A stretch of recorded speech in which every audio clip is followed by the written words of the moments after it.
Stuff will make you a goddamn sexual tyrannosaurus, just like me.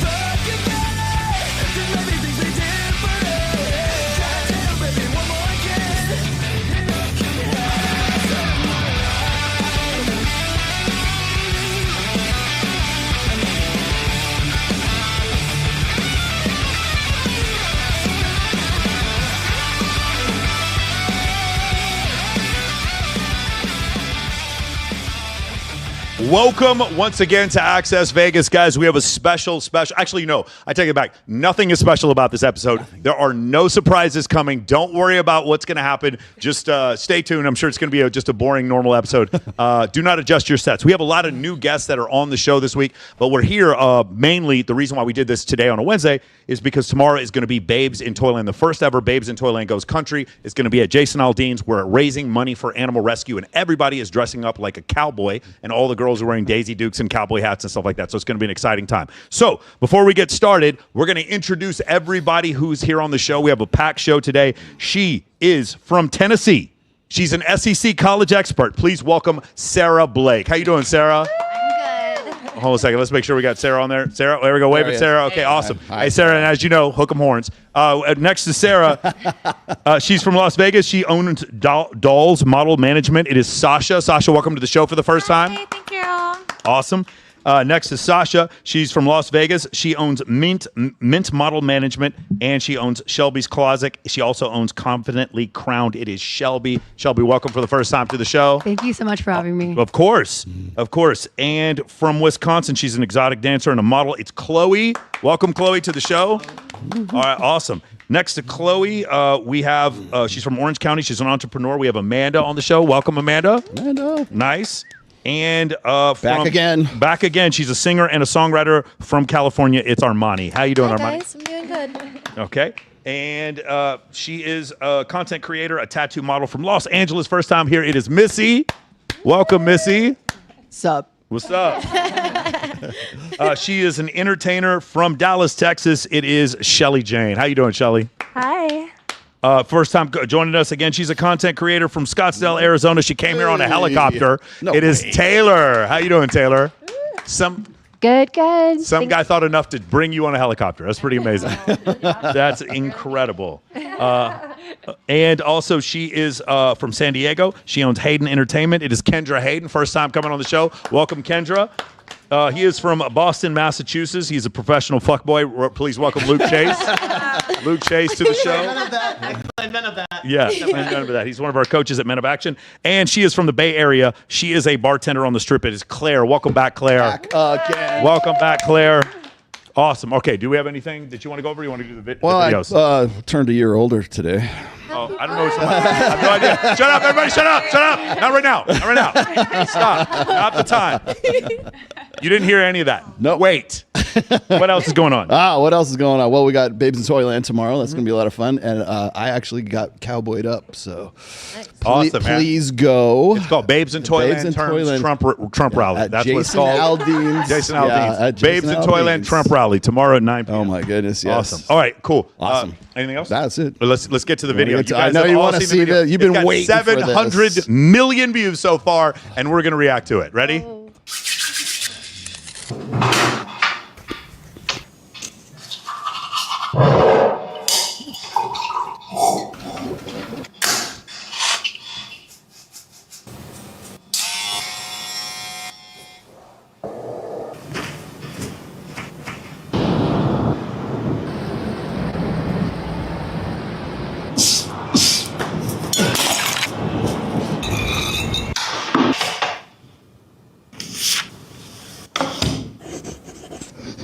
Preaching about the arrival of Christ.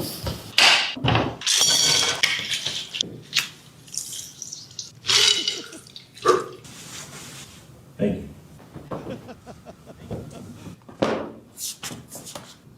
Screen froze. What's going on here?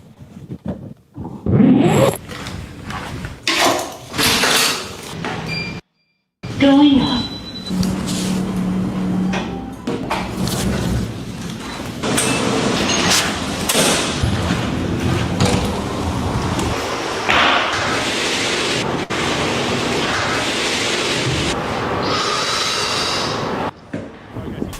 sauna. I'll just tell you play-by-play because our TVs don't work here for some reason.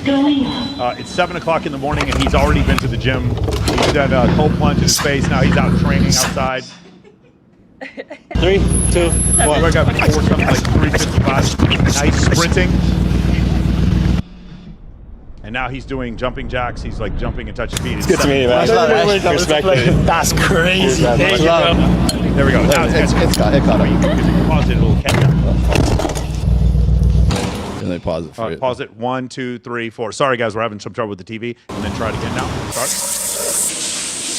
And now he's taking his second shower. And now he's got another banana that he's wiping on his face.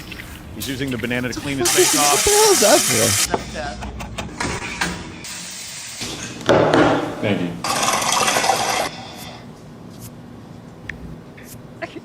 Oh, jeez.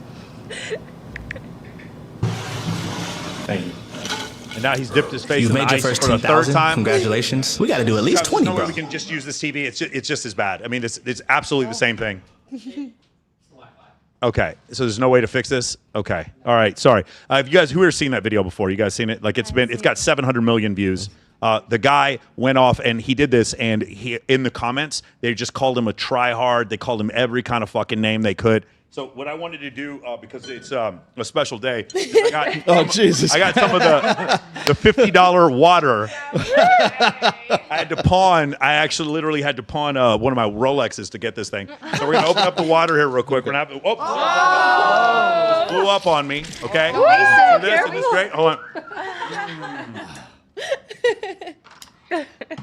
What does $50 water taste like? What does it taste like? What do you think? Tastes like it's got that water. It's got that water feel to it. No, Yeah. so this brand of water, Saratoga, it sold out like right after that video came out because everybody wanted to try it. And it's good. It's it's glass or whatever. Okay. Anyway, what were your thoughts when you saw that video? Rollo? I wonder what he was doing with the bananas. Yeah, it's a skincare routine. I where want it's to put on- know, what is that like? Is it like the potassium? Yeah. Is there anything else you thought? Anybody else seen it? You had a thought about that video? This is actually, I think I've seen this once. I saw it pass through, and I'm like, why is this such a big deal? Yeah. He made a second video about when he goes to sleep. It's already got like 12 million views on TikTok. I thought it was funny because like he does his whole day and he records his whole day and then uses every single little bit of his day as a clip. Yeah. It reminded me of something that Justin Waller told me one time. He said if he could have like a drone or something follow him around all day long, like morning, noon, and night, he would do it. He would record every aspect of his life. Yeah. That's wild. Anybody else? You guys see this? No, you guys seen it? I've seen it. Huh? No, I just saw it now. Yeah. I just thought it was funny because, like, why is he recording? Like, he's got to set up his phone every time he he's got. No, he probably had a guy follow him around. He probably has some people. So there's a couple things in there. He walks outside, and he walks outside. It's like 7:16, but like the sun. It was one of these things where it's like it was too early for the sun to be up in Miami, so it's clear he filmed it at some other time, and somebody caught it for it. Anyway, the point is, everyone's been trashing him, and I just think, dude, if this guy's making more money than you, I don't have anything negative to say about it. That's fucking incredible. He's gonna make this dude is gonna make a shit ton of money. Mr. Beast just made a video with him right now, which means he's like world famous. Wow. Yeah, but like I think one of the issues is, and I heard Myron actually talking about this, is Dude's that yoked as fuck. because he was a Division I running back. Was he at Alabama? I forgot where he played. He was a running back somewhere. But what happens is we get to the point where a lot of people, you hear people under the age of 24, what do they want to be? Do they want to be astronauts? Do they want to be lawyers, doctors? What do they all want to be? Content creators. They all want to be influencers. They all want to be content creators. They all want to stay at home and make content, and that be the dream. And so they see this guy, and he did it. He actually did it, and so their response to it is just to kind of shit on him, you know. What's crazy is he got evicted from the place he was Did using he? to film. Why? The actual building. Why did he get He wasn't evicted? paying rent. It was like $17K a month. That's all. Oh, they wanted more money. Wow. Damn. That sounds video will help sounds him pay for Incredible, incredible, Yeah. awesome. No, go ahead. I said the video will help him pay for it. Can you grab the mic? Yeah. Yep, I can grab the mic. Well, Claire, they can't hear you unless you grab the mic. What he probably made was it on TikTok? That video went got Instagram? 700 million views, I think, on Twitter, Wow. and then it got several million views on several other platforms. This is really $50 water. Somebody tell me, how much is Saratoga water? I think Maybe it's that water expensive. promoted I know it was him. expensive and it took a long time for me to get it. Let me have that one. video.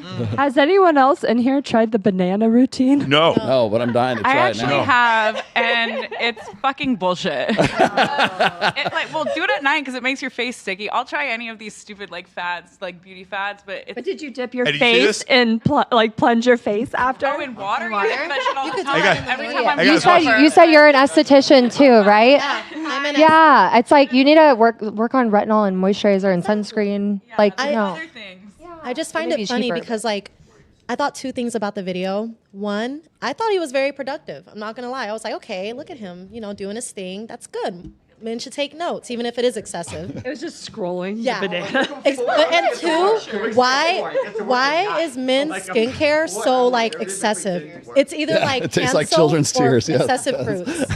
fruits. I don't know why, but men love doing skincare like that. It's funny. It is pretty Hand good. soap or like fruits. So if you guys There's no in watch, between. you guys watch when I drink this. Watch this.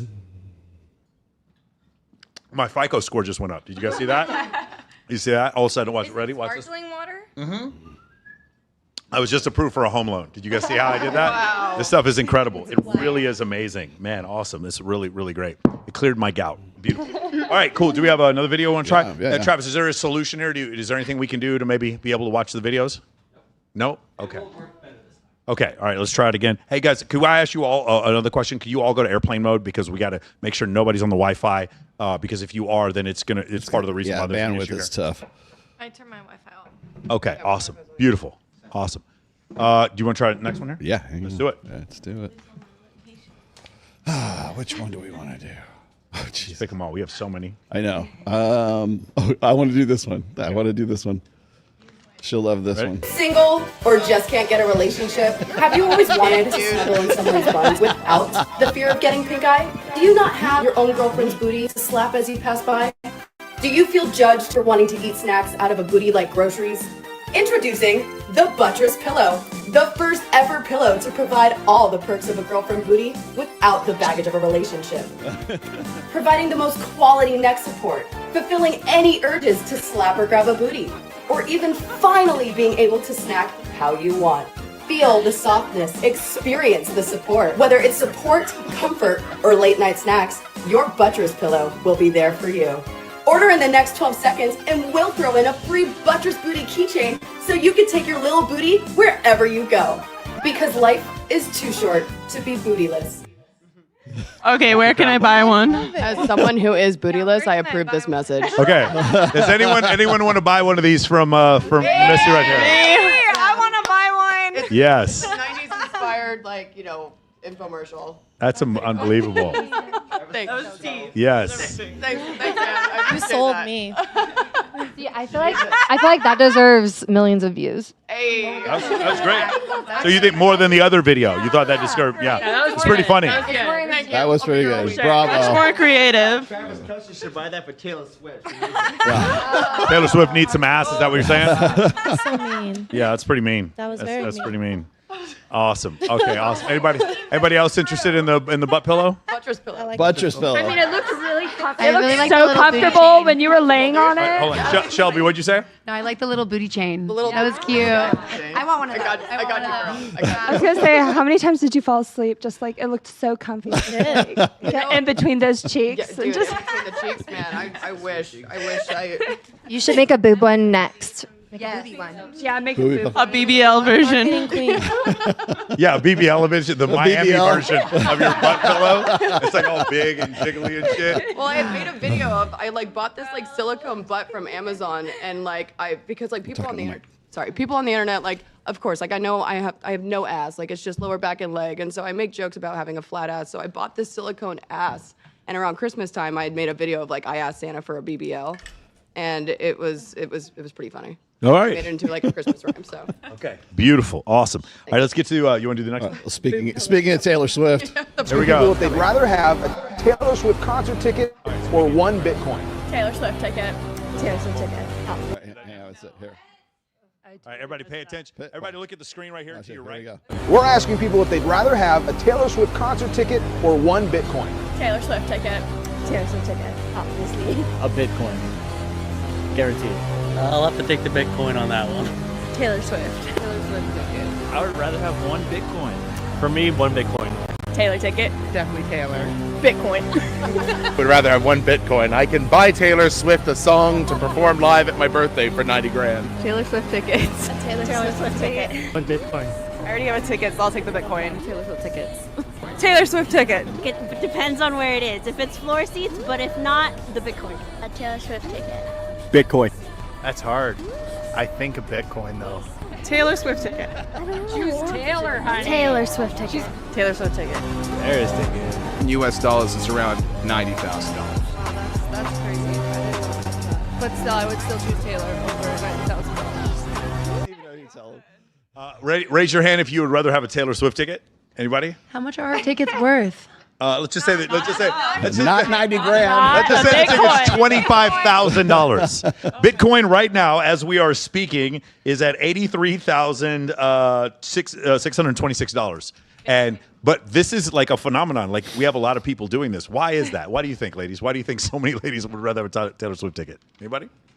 Because they don't. They're Democrats. Huh? They're Democrats. Fulfill their childhood Sarah actually dreams. got it correct. Say that again in the microphone. They're Democrats. They're Democrats. Is that why? Anybody else? Anybody else? There may be some childhood wounds that maybe Some childhood wounds that they were dealing with? Yeah? Definitely childhood.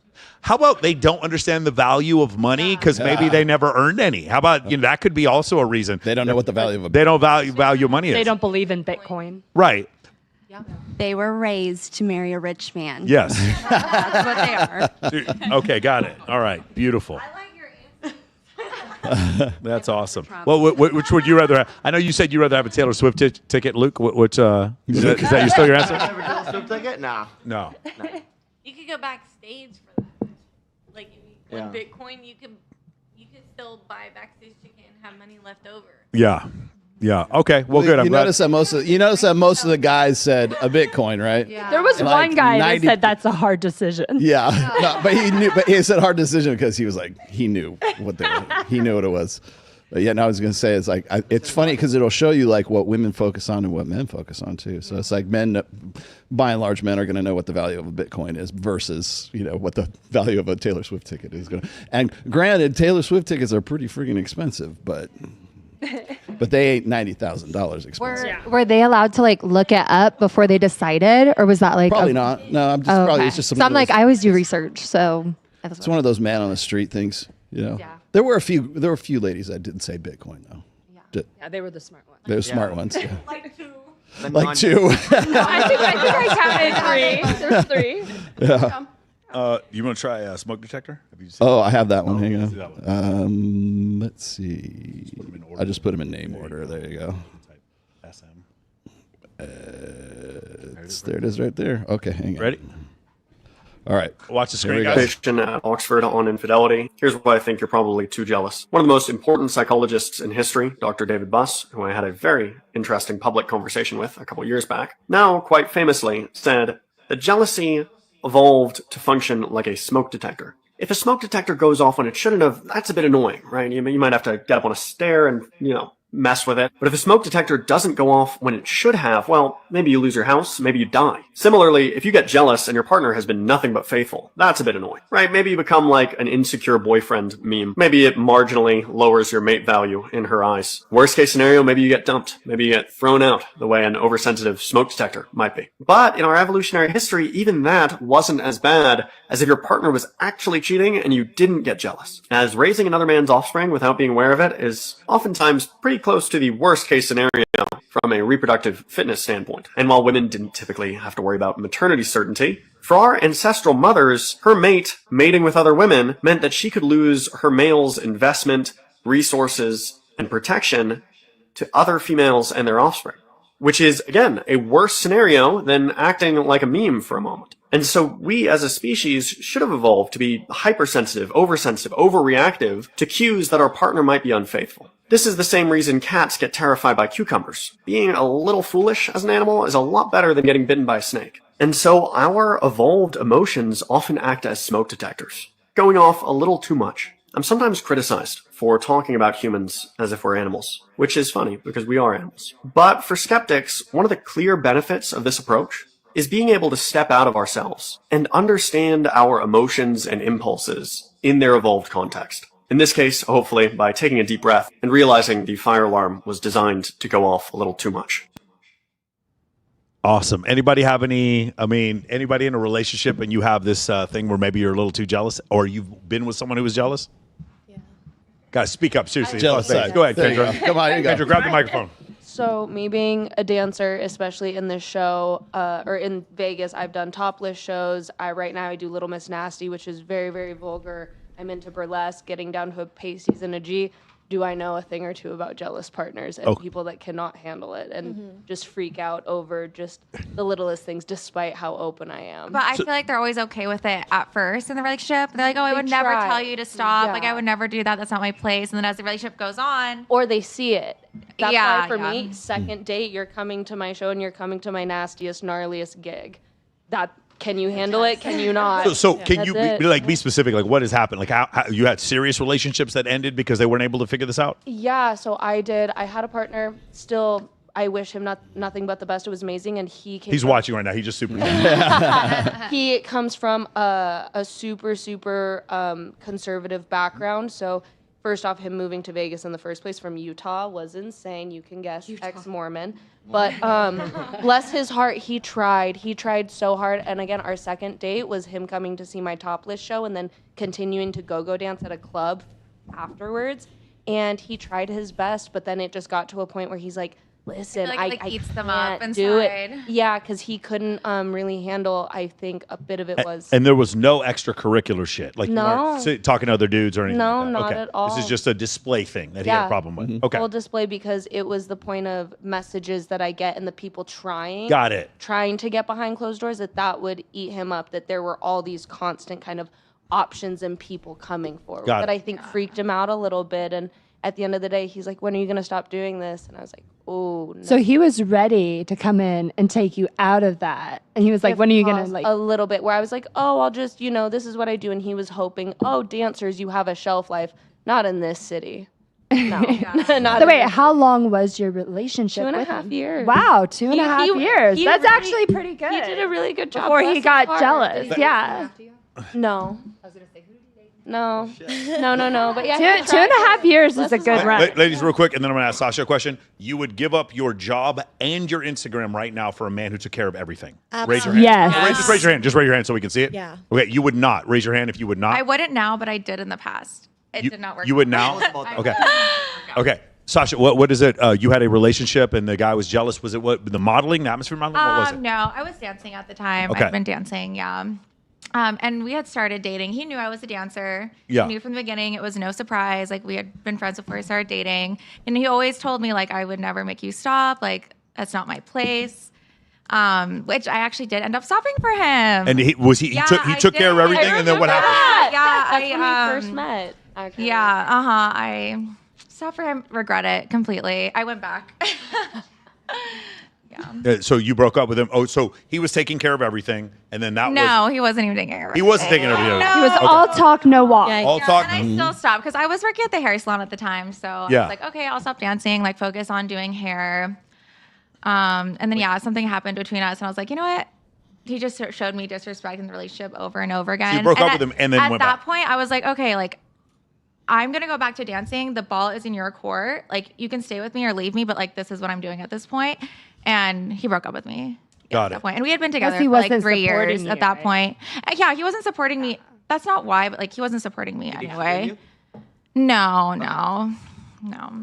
I feel like I've never been in that situation, but I feel like if someone is with you, they start dating you, and you already have a profession. You can't go in a relationship with them I feel asking like, them to change. Exactly, That's not but fair. And I he mean, said that at the beginning, like, I would never ask you to change, but just as, like, the years went on. right? Unless you're going to replace what I'm making. Yeah, if you find some No, way I for me to totally make the agree, same or more income and live the same type of lifestyle or better, then you can kind of give me advice Decipher on what from there. to What if you had a man who like taught you Amazon FBA and wanted you to get out of that lifestyle and took care of your shit? For sure. Okay. Absolutely. Who here would give up? Who here would not give up your IG for a dude who was handling everything? You would not give up. I don't think I would. Yeah. Good. It's fine. Raise your hand if you wouldn't. It's fine. Hard question. That's okay. Cool. That's a very hard question. Go ahead, Armani. I kind of feel like it really just depends on the context and what you're doing. if my man's taking care of everything, it's like, I get it if you don't want me doing anything where I'm excessively showing my body or like just doing a lot to where it's gonna like kind of taint your image as well, because you know you're a team at the end of the day. But if I'm doing harmless stuff like posting my face and going out with my family and going to brunches, I feel no need to deactivate my social media. Would you start to feel like he's over controlling and blocking you from your family Possessive. and friends and being possessive? Yeah, exactly. Yeah, I've been in both sides, honestly. I've been the possessive one and I've been the one being possessed over. So it's kind of like a double-edged sword for me. It all depends on what you're using social media for. That's how I feel about it. I agree with that. I don't know if I this would is. not- Oh, sorry. Go ahead. You haven't talked. I would not deactivate any of my social media platforms for any relationship because it is my career. I've been public speaking for 3 years. I own 3 companies. And so for me to disarm any of that, what I've built for myself, even if the man complimented it and made more money than me, I've built a brand for myself. And like I have like a dream and like desire what I want to attain in life. And I think if it's not doing anything where it's corrupting my image or bringing blasphemy or dishonor to his name, then there's nothing wrong with that. Absolutely. I agree. Can I say something real quick? Okay, so I was just gonna say I don't know if I'm alone in feeling this way. Obviously, it's annoying when a guy is jealous all the time, always on you. But I think it's a little cute when they're like a little jealous over innocent things. Like I think that's kind of cute, and like to me, I kind of like that. Obviously, not in an annoying like crazy way. But like I think it's kind of cute, you know, like having those little moments, like oh you're jealous, you know, like if that's kind of see it. I think that's kind of cute. Like if you're not jealous at all, I feel like that's kind of a Like, red do you even flag. like me? Do you even care Yeah, about me? it's like when you have that passion, like that needs to be there a little bit, you know, I like agree Give me attention. Yeah. I think that men are super territorial. So it's like if you're not showing me that you're possessive over me a little bit, not a lot, to where it's unhealthy. There's like a fine line. It's almost like, okay, I'm not your dream woman. Because at the end of the day, if you don't want to take care of what's yours, then obviously we're not meant to be. So like not controlling, but just showing that like passion that that you care. Could there be a balance where he still has boundaries, he's still masculine, he still leads, and he's also chosen you and shows that he's chosen you? Absolutely. Right? Yeah, 100%. Right. But here's the problem. So guys hear what you're saying and they're like, oh, I need to make you my entire world. That's what they're hearing. And that's the thing. You'd still want him to be bigger, stronger, faster, better speaker than you in most cases, maybe not with you, but like for the rest of you, right? Most of the girls I date don't want to have a bigger podcast than me, but actually that's not true. That's actually not true at I can all. think of a few. I can think of 2. I can think of 2 that really that get Why is there a repetitive. choice though? Why does it have to be a choice? You know what I no, mean? it doesn't have to. It doesn't a have guy to. just needs to like pee on me, mark me, and then we're good. You know what I mean? Literally? How do we get here? Sarah. And then like let's roll Wait, literally or Sarah, I'm sorry. No, not literally. I'm just saying, mark your territory. Like Oh, he needs you to. You need him to pee on you to mark the territory. Like- Metaphorically. Metaphorically. Wait, I'm sorry. Real quick. What's your favorite SEC football team again? Which one is it? Texas. Texas. Are you a Longhorn? I didn't know you were a Longhorn. Okay, that's Also, too, going back to like masculine and femininity, like men are providers, like they are hunters, so we need to let them hunt as women, right? And we're caregivers, so like I do respect a man that wants to go out and hunt and provide for a woman because like they see what she's what she can attain in life, and like at the end of the day, like a man and a woman do complement each other, right? So like men, like we have to let them be men and like lead us, and women, like I will say this: you only submit to a man if he's worth submitting to, right? Like, if you want I to agree bring with you. honor I to know a him- lot of women who wouldn't submit to any man for any reason whatsoever because then they've that's never not had a positive male role model in their life, and they 100%. see every single man as either Homer Simpson or Ted Bundy. Well, then- and so because they see every man as incompetent or dangerous, even then, like we've had guys come on here and they talk about when my daughter has other girls over that don't have a male father figure, I can immediately tell. Yeah. Because one of the things that happens is, so when Rollo and I met each other, right? When we meet each other, if we had a disagreement, I'm not gonna be, you fucking bitch. There's a level to which 2 men are not going to exceed. You see it in the NBA, like there's some pushing and shoving or whatever. But when women do that, and I've had arguments with women before where it gets super personal, super quick, because we're not going to hit women. There's that nuclear option that men have with each other, women don't have. And so because of that, they go to levels of disrespect where it's accusing, it's accusation, whatever. And because of that, because they think that that's okay, when you get into a relationship with someone like that, it's impossible because it's like this massive level of disrespect. And my only choice is to leave. Does that make sense? Absolutely. For me, if I love someone, I solve problems for them. That's what I do. I make your life easier. I'm Harvey Specter in Suits. I make your fucking problems go away. If I love you, that's for my guy friends, my girlfriends, my family. I make your problems go away. Maybe it's with money. Maybe it's through some kind of solution.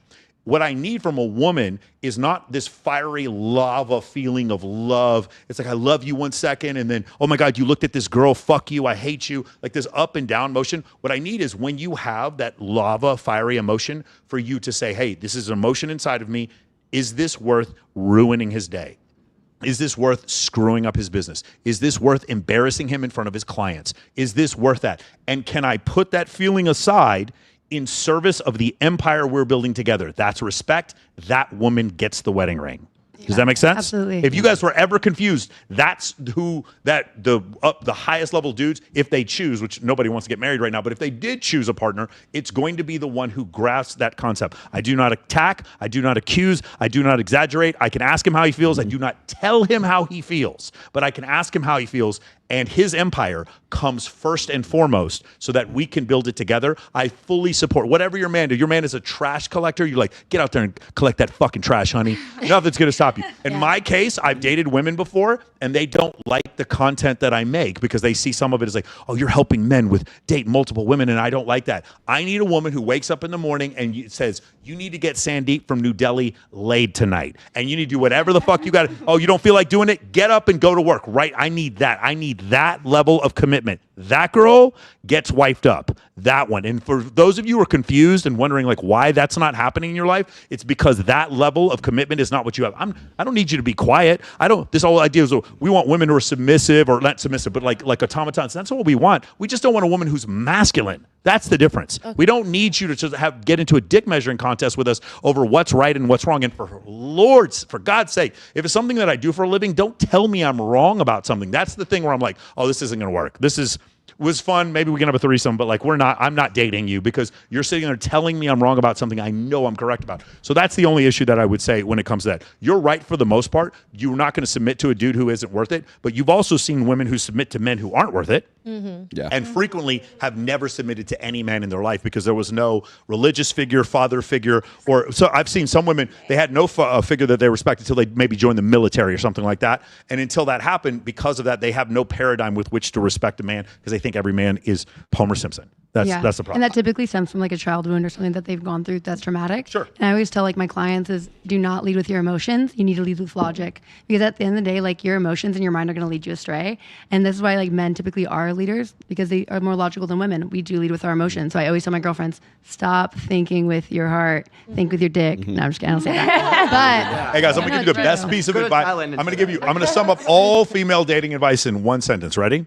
Pay way more attention to what he does and less to how you feel about it. No. One more time. Pay more attention to what he actually does and less to how you feel about it. If you do that, you will solve all of it. Did he provide for me? Did he show up when he said he did? Or do you have an ick because he took a fucking nap? Like, pay attention to what he actually does for you and not so much about how you feel about it. You woke, I had a dream that you cheated on me. Whack. And then you hit him, right? That kind of shit. You're paying attention, but he didn't actually cheat on you, right? I've actually been in relationships before where a girl had a dream about me and held a grudge and was upset about me because of a dream she had. Pay more attention to what he does and less about how you feel about it, and you'll pick the perfect guy. You'll understand. He wants to be with me because here's what happens. You listen to the words, and when you listen to the words, he'll say whatever he's got to say to continue to have sex with you. Even if he loves you or doesn't love you, he's going to say whatever he's got to say. And so you're going to listen to these words instead of paying attention to only what he does. Men are so simple. There's no such thing as, he was tired and didn't want to have sex with me. Girl, he is fucking 3 other dudes. If you ever have a girl, if you have a guy and it's like other dudes? 3 other dudes. Chicks. 3 other chicks, whatever. I feel like if you had a dream, I don't know. Okay, my experience, I feel like if you had a dream that he cheated on you, he probably cheated on you. Oh my God. It's my subconscious. I kind of agree. For me, it's been true. So every time Again, that's happened I to me, don't that doubt that you may have had a dream about someone cheating on you and then they cheated on you. I'm not saying that wasn't the case, but you didn't find out because you had a dream. You found out through logic, reason, and accountability. You found out through deduction. And this idea that it's like, well, no, he's a Libra. Obviously, he's going to cheat on me. And I had a dream about it. And like you want to know why these relationships are so on the brink and so crappy right now? It's because of this. Again, with my employees, it doesn't matter how I feel about them. If they meet KPI, they get a bonus. If I have a coach and all he does is get positive reviews, it doesn't matter, oh, well, he went to a different university than me or I feel some kind of way. I only look at those metrics. And ladies, I'm telling you right now, if you just do what I say, and by the way, when you get older, you're going to do, this is how you're going to look at men. Pay attention to what they actually do and not how you feel about it. And I'm telling you, it's going to be a goldmine for you. I presume you make a lot of money. Me? Yeah, with all your businesses and everything else. I do well. Are you in a relationship right now? Well, she doesn't want to know about it. She doesn't want to talk. No, I'm saying her. I'm not going to ask you personal questions. No, I'm currently not in a relationship. You're not in a relationship right now. Yeah. Okay.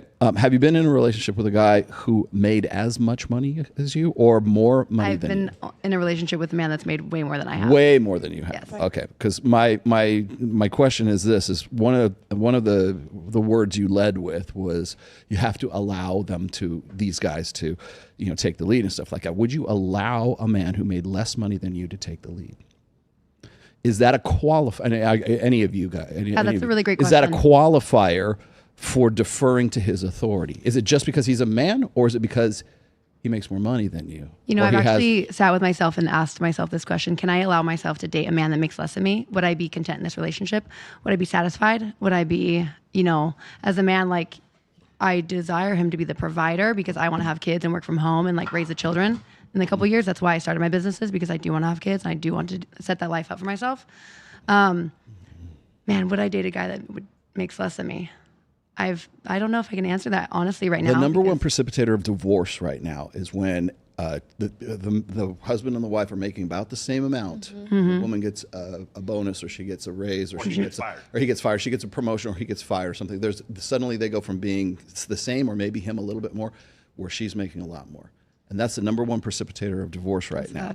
I don't really believe that. I can believe that. Because what happens is women then lose respect for that guy because his burden of performance is I feel like lower. it'd be more the guy just feeling insecure and that killing his ego, and then his insecurities showing in the relationship. Well, I think that's probably a component of it. What I'm saying is, like, one of the reasons, like, I think you were talking about how a guy gets jealous because you're doing, burlesque shows or stripping or whatever else. It's like, that's part of it for sure, because that's the sexual aspect of it. But the other thing is, for most guys, average guys, they're not going to be able to make the kind of money you can make on OnlyFans, the kind of money you can make stripping, the kind of money you can make as an influencer on Instagram or whatever else it is. And so there's that component that's added to it as well. So what happens then is, how do you let a guy lead? And you're in a relationship with him, you love him, everything else, but you're making more money than him, and you're also in a business of some sorts that is more prestigious, more status, and also happens to be something that is going to give him sexual jealousy at the same time. Yes, So Sarah, I know your situation. Yes, go ahead. Because I'm the primary provider. I make all the money.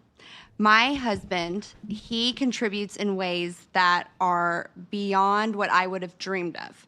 So he picks up where I lack, because as a working mom, I have kids. There are things that I can't, get to. So he's like, all right, I'm going to pick up where she's slacking. So it helps us balance. And the way that I'm submissive is in the bedroom. Like, he leads and he takes control, and it's like, it's so empowering and it's amazing. Like, it's good. You know what I mean? He doesn't pee on you, though, right? He doesn't pee. Okay. Don't give a fuck. That's what I'm saying. All right, just checking. So it's like That's a metaphor. Yeah, okay. Not since they made it illegal on OnlyFans. So you're perfectly. Hey, it's not illegal on Real Me. Just, So you're perfectly fine. I own that platform too. I mean, how many broke ass promoters have y'all dated that made way less money than you guys that were fun? But that's what I'm saying. Like No? you make more Really? money, you're fine because it's just like he's coming never? home to you. Right. He's fucking you good. One- he's making you forget one- your day. He's I he's was just like taking your 21. mind Okay. off But it everything. wasn't always like that. He made more money than me at one point, and then we balanced each other, and then my career took off, and I had more opportunities. But I'm saying your guys' Like, egos aren't getting in yes, the we don't way. have that. Exactly. You guys love each other. You guys are And there for each other. You probably so have it really works. good communication, which I feel like so many relationships lack. Like people are keeping like I feel like relationships. do. I mean, obviously We they do. always can work on it, but I feel like a lot of people keep in what's bothering them and just let it eat away, and then it's just like explosive, right? I love So, how, like, I love how we go from if a man was making more money than you, would you give up your Instagram and your career and everything else? They're like, oh hell yeah! And then now it's kind of like, well, what if he's not? And then suddenly now it's a different story. The number one precipitator of a man going years without sex is no. What is Karens. it? What is it? Karens. Any other thing? What do you think? Being broke. Being broke, Yes. being What? unemployed or underemployed is the number one corollary to him going years without sex. Oh, like a single guy. Yeah, Because a single guy. they You guys should can't listen. afford women. Scott Galloway talks about this when he talks about the declining marriage rate. One of the things he says is no one wants to mate with broke men. That's the truth. I'm not saying it's a good thing or a bad thing. I'm saying as a man, it kind of motivates me to make more money. But I will tell you, the idea that hypergamy does not exist in real life is utter and complete hokum bullshit nonsense. Hypergamy is more real now than it has ever been probably at any point in history, save for one point where there were 17 women for every one man reproducing about 9,000 years ago. That's probably the only other exception. But except for that, right now is the most hypergamous time, meaning there's a small group of men who are getting a lot of attention from women. I'm not saying, sorry, adolescents. I'm not saying 20% of men are sleeping with 80% of women. Oh, Nobody's we're going saying to that. talk about that today. Nobody's saying that. What I am definitely saying, talking though, about is that today. when you look at dating apps, the top 10% of men get 100 matches for every 1,000 right swipes. Yep. The average man gets 6 matches I for can every see that, 1,000 though, right because swipes. I could see it. If anything happened with me and Yeah. Matt, God forbid, Yeah. I could not date somebody or be with somebody who didn't bring the same level to the table. Sure. You know what I mean? It would just be off. Also, So I could see that. Go ahead.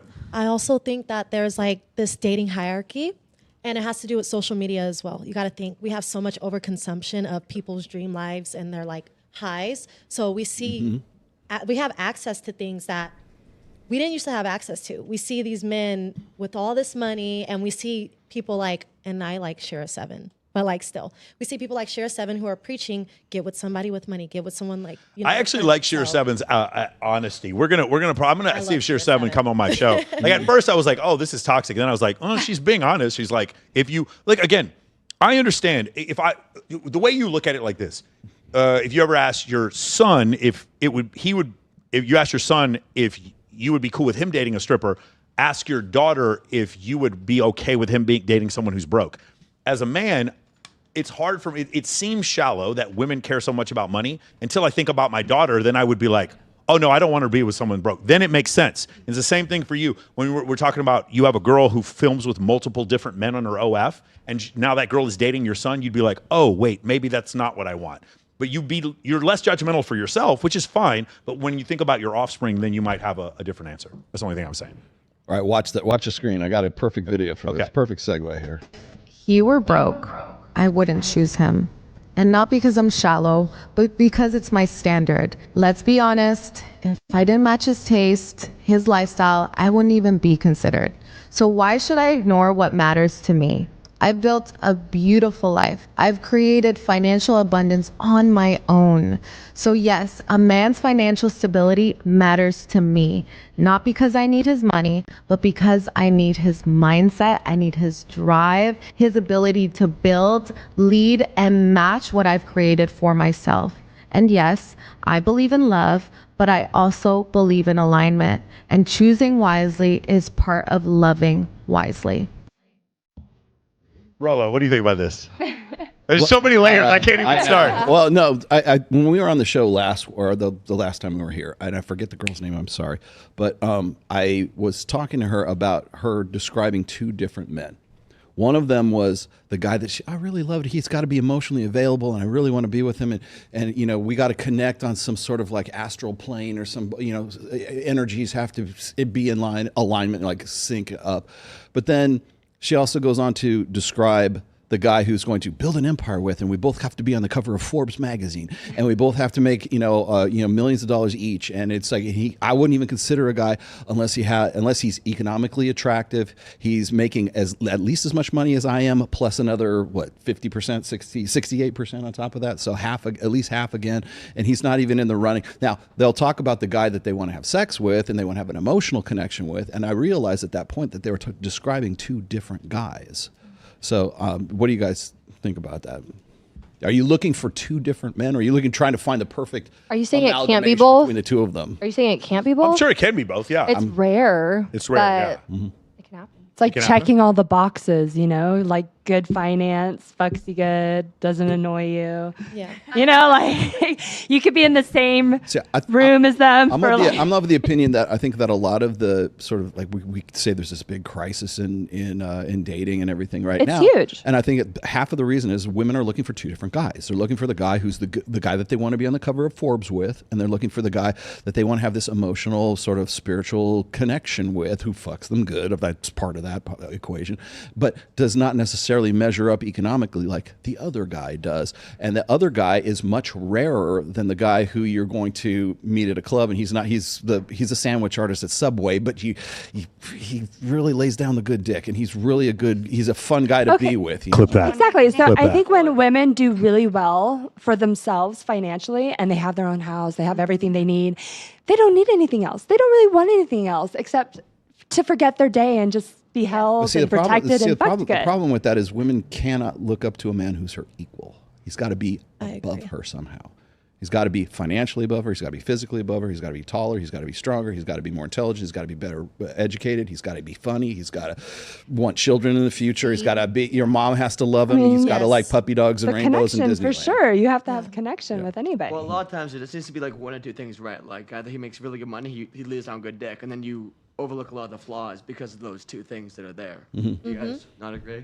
There's a common argument right now, I feel like, between dating for love or dating for money, and a lot of women, I think, are trying to decide where they want to be when it comes to that. And I think evolutionarily right now, when it comes to economics, you need to have two providers, and like women are probably going to choose a man that can provide for her over a man that can't. Exactly. Or you can Unless you're well choose off to by yourself. provide for yourself and then marry the guy that gives you good dick too. Exactly. I mean, you can have it all. It goes both ways. So it's funny that Sarah brings that up. So there have been experiments done with this in countries where men and women make around the same amount of money. And by the way, men and women under 30, I believe in like Washington, D.C., Baltimore, New York, places like that, they actually make more money than men do now. Of course. There are certain metropolitan areas where women are making more money than men on average. And in those arenas, what should happen is girls, according to the social scientists, women should start acting like Sarah, whereas they say, I make more money. I make $400,000 a year. I don't need a rich man.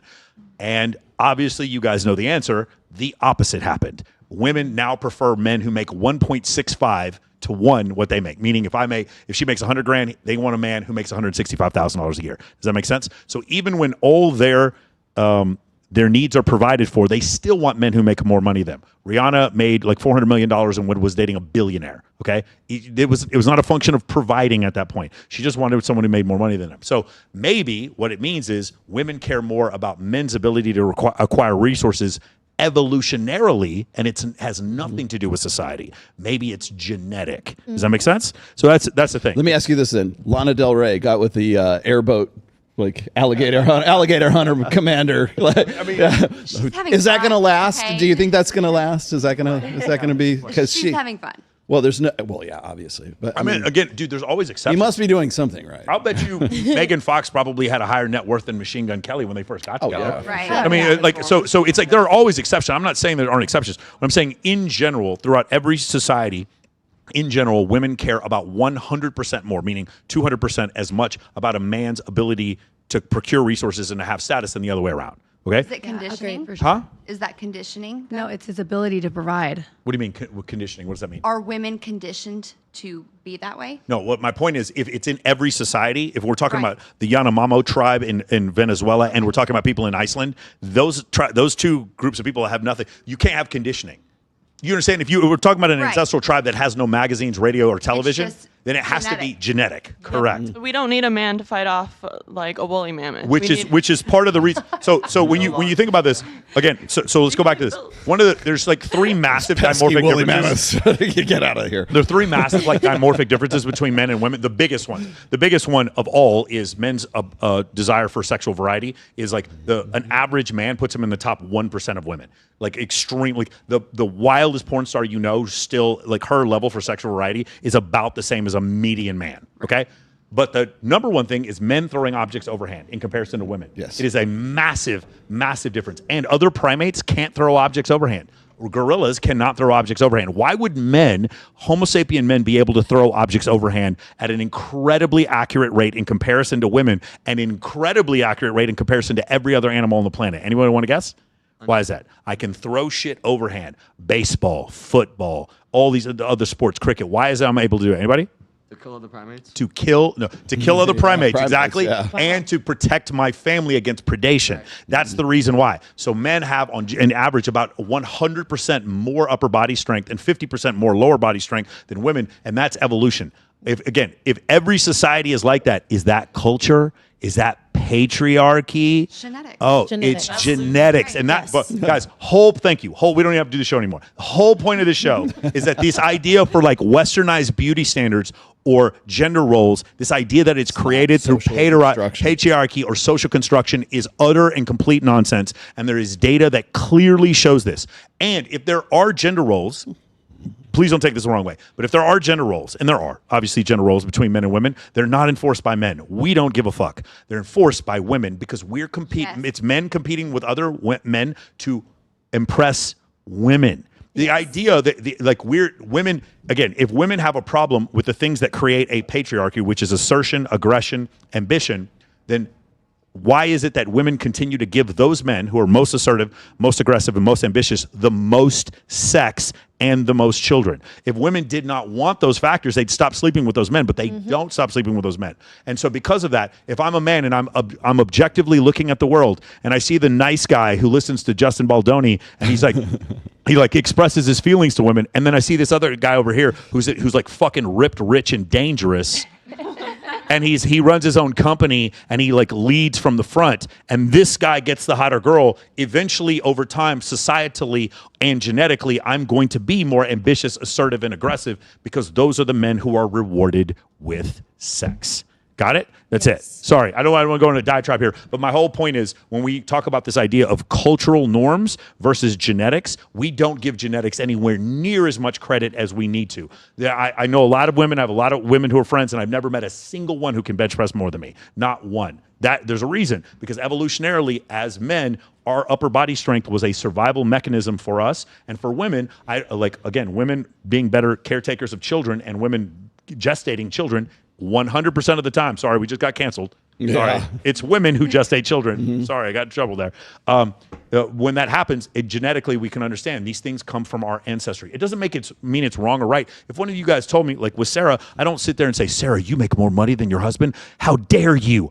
I don't care. I'm an oncologist who studies cancer. I'm not sitting I don't condone cancer. I'm not telling you that you're wrong. And whenever I meet a guy who's like, yeah, I started dating this female porn star, and we've been together for 10 years, and my relationship worked out. I'm be like, hey man, good job, bro. You broke it. Good job for you. Like that worked out. You cracked the code. Like, good job, man. We don't have a problem. We don't even have an opinion about it. We're just here trying to describe the playing field that everybody is competing on. Does it make sense? And you guys know, I can't tell you what my value is to women. I can tell you my value is to society, and I can tell you what my value is to me, but I can't make up my own value to women. If women don't like me, I can't call myself a 10. Just like if I think I'm a good basketball player and I go to the Lakers and say I'm going to play small forward, they're going to kick me out of the arena because I can't determine my own value.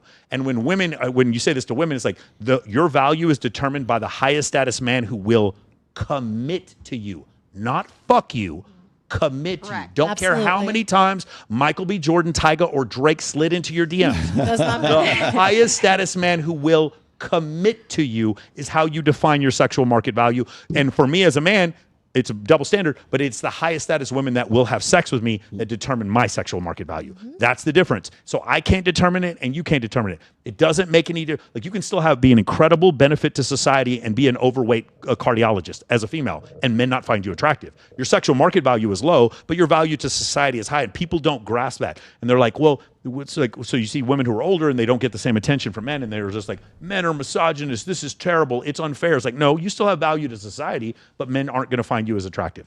And that's the problem. And so what do women try to do instead is like, I'll just make more money and that'll make men more attracted to me. No, it won't. I'll listen to Glorilla, Megan Thee Stallion, and Cardi B and their dating advice for me to just tell you that men ain't shit and broke boys, they don't get no pussy. I know that's right. And then I'll just listen to that, and then that will help me win in the sexual dating market. And of course it won't. The best dating advice I've ever heard is from Project Pat, and the worst dating advice I've ever heard is from Cardi B. That's it, if you ever want to hear it. All right?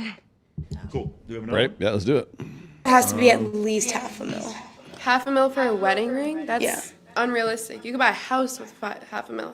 Okay, but like it's just about the scale. Like I'm not doing this shit for funsies. Like I don't want a realistic man. I don't want like standard expectations. Like I need Bill Gates. I need like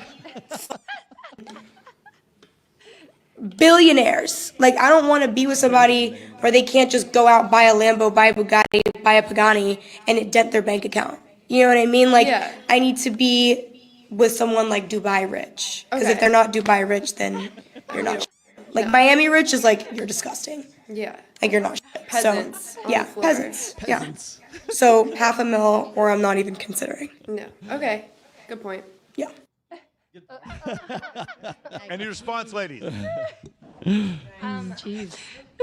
Go ahead. Wedding rings don't have a resale value, so when they divorce, it's not like a consolation prize. Yeah, it's not like it's a Rolex, but it's a sacrifice. It's not a Rolex. It's a sacrifice. So here's the thing. I forgot her first name's Carmen. I forgot what it is, and she's with who's the girl who made $57 million on OF? Sophia Rain. Mm-hmm. Sophia Rain and her live in the Bop House somewhere. I think in like Miami or LA. I don't know where it is. And Sophia Rain makes $4 or $5 million a month. That girl makes $1.5 million a month. She just went on a podcast and was talking about that. And the other girls in the house are making $700,000-800,000 a month on OnlyFans. And at $1.5 million a month, she's like, I still need a guy who's going to buy me a $500,000 ring. And it just seems like you could select for so much better if you had money taken care of. But even in that case, she still needed that much Would money. buying a Lambo dent your bank account? No comment. Yes, it would dent my bank account. It would dent my. I'm not Dubai. Sorry, I'm not Dubai rich. She's not content. Yeah. She makes all this money and she's still not content. Money really doesn't buy happiness. Exactly. So it's just like you can make millions and billions of dollars and still not be content with your life or what you're doing or who you're with. I think. Oh, I'm so sorry. No, you're fine. I think that's a problem from within. Then, Yeah. if you're not happy with Have the mic. yourself, then if you're not happy with yourself, then you can't be happy with anybody else. And I think that starts with like self-healing and. Right. I think automatically as women, we tend to put ourselves like, because we were taught by our moms, love yourself, you're a girl boss, you could do whatever you dream of. You're and a we 10. have so much, you have so much opportunity ahead of you. It kind of pumps our head up, but in reality, you are what you attract. So if you're a woman of value, automatically you're going to attract other men of value, or you're going to attract leeches. So you have to have really good discernment. But if you're a woman who's just out here going to Thirsty Thursdays, popping it, living her life, you're going to attract those type of men. And it's just the truth. So even with her saying, I need a Bill Gates, I need this, it's like, would Bill Gates even want you? No. You two talked For about one night. You two talked about being in a relationship and then someone wanting to change you once they're in a relationship. So myself and other guys who are in this space, like in this dating space, we have the same problem. I am hosting a show, I'm not sure if you're aware, right now with 12 girls. The women I date have a fucking problem with it whenever I'm doing this. But they don't mind when I take them to Cabo. For some reason, then they don't have a problem with how I make money. Did you see how that's kind of weird? At Poppy Steak, they're never complaining about how I make a living. But when I'm here, then it's a problem, even though I am a loyal boyfriend. So as being a loyal boyfriend, remember what I said? Pay more attention to what I do and less about how you feel about it, and you'll pick the right one. Yeah. Make sense? Okay? That's what I wanted to say. So like I feel like yeah, you can get a guy with money, but I'd rather over money. I don't care about money because you could make that later on. You could buy property, make money, or get stocks, make money. I'd rather be with somebody that I love or somebody that loves me rather than somebody just because they have money or just because they can do this and that for me. Because at the end of the day, I could do this and that for me for myself. And that's beautiful, you know. And I feel like everyone has a person that they want, but some women want men who make money, and that's fine too. But you That's have the to be two aware. guys. You have to be aware of what it comes with. If your man's attractive and he makes money and he has something going on for himself, bitches are going to flock to him.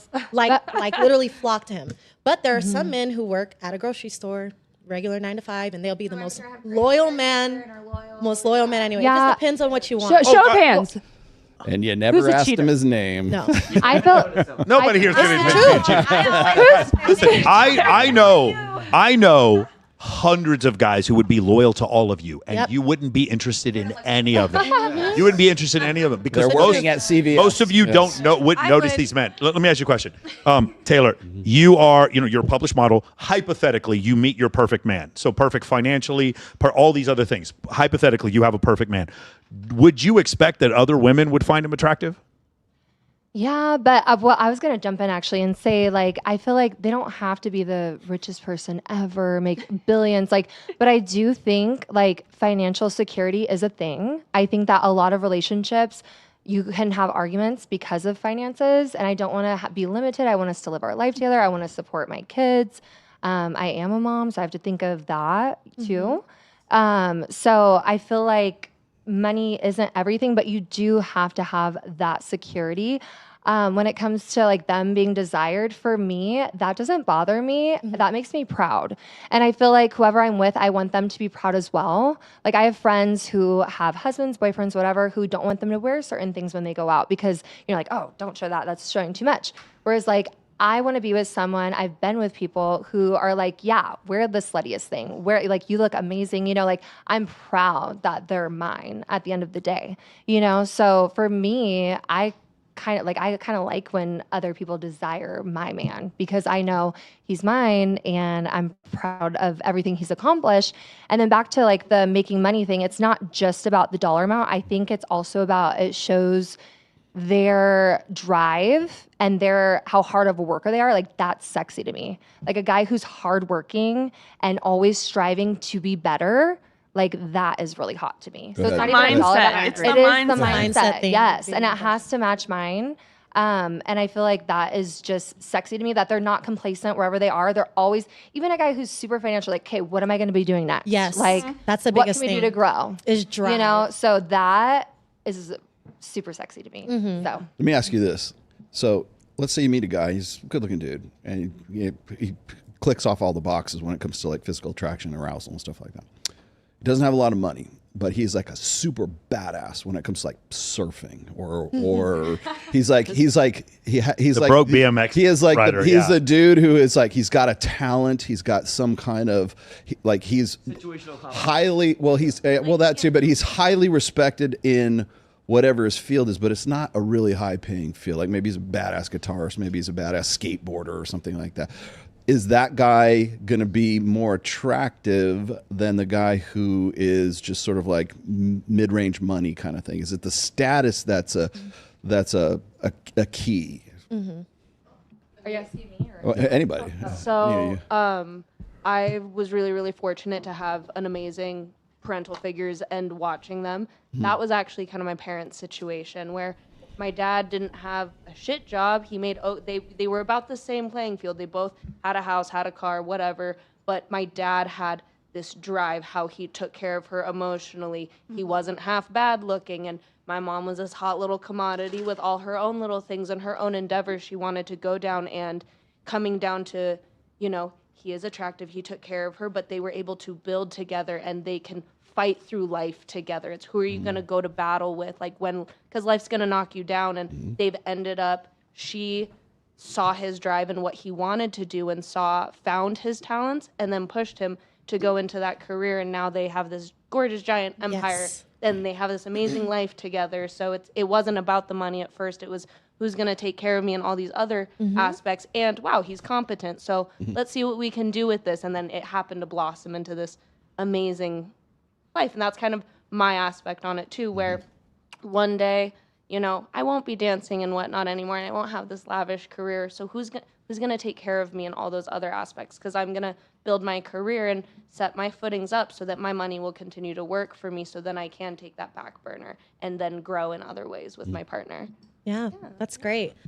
I was once told, and I feel like it resonates, that money only enhances what you are. Yeah. So if you're a loser and you have money, you're just a loser with money now. But if By the way, you're- I've heard steroids does the same thing. Yeah. I've heard. But if you have a millionaire mindset and you have drive and you get money, you still have a millionaire mindset and you still have drive. You're just going to keep enhancing that. But that's why you see all these losers with money who flash it and just want to keep multiple things around them to fill a void almost. And it's kind of like, it's lame. I hate seeing it.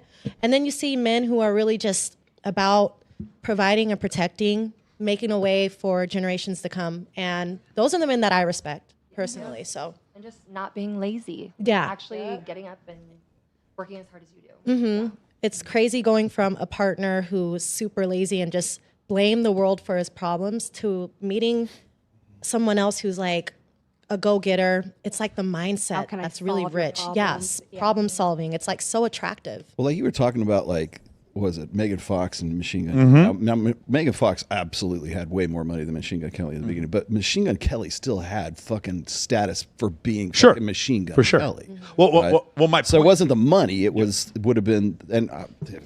She's also it's a unique. It's a fame. He's also thing. a lot. She's also a lot older than him. Yeah. There's a unique situation. The thing that Taylor said that I appreciated is my man is attractive to other women and not holding that against him. That's an issue also I've seen before. It's like women flirt with me, so that's my fault apparently, and I'm like. No, I don't understand. You can't be mad at me because other women find me attractive. You could be upset because I go behind your back and flirt with other women. Yes. Which, by the way, that actually turns me on. Like, I'm yeah, like, ooh, there you go. You're excited. Yeah. You know why that is? It's because you have an ego association with that guy, the value of that guy.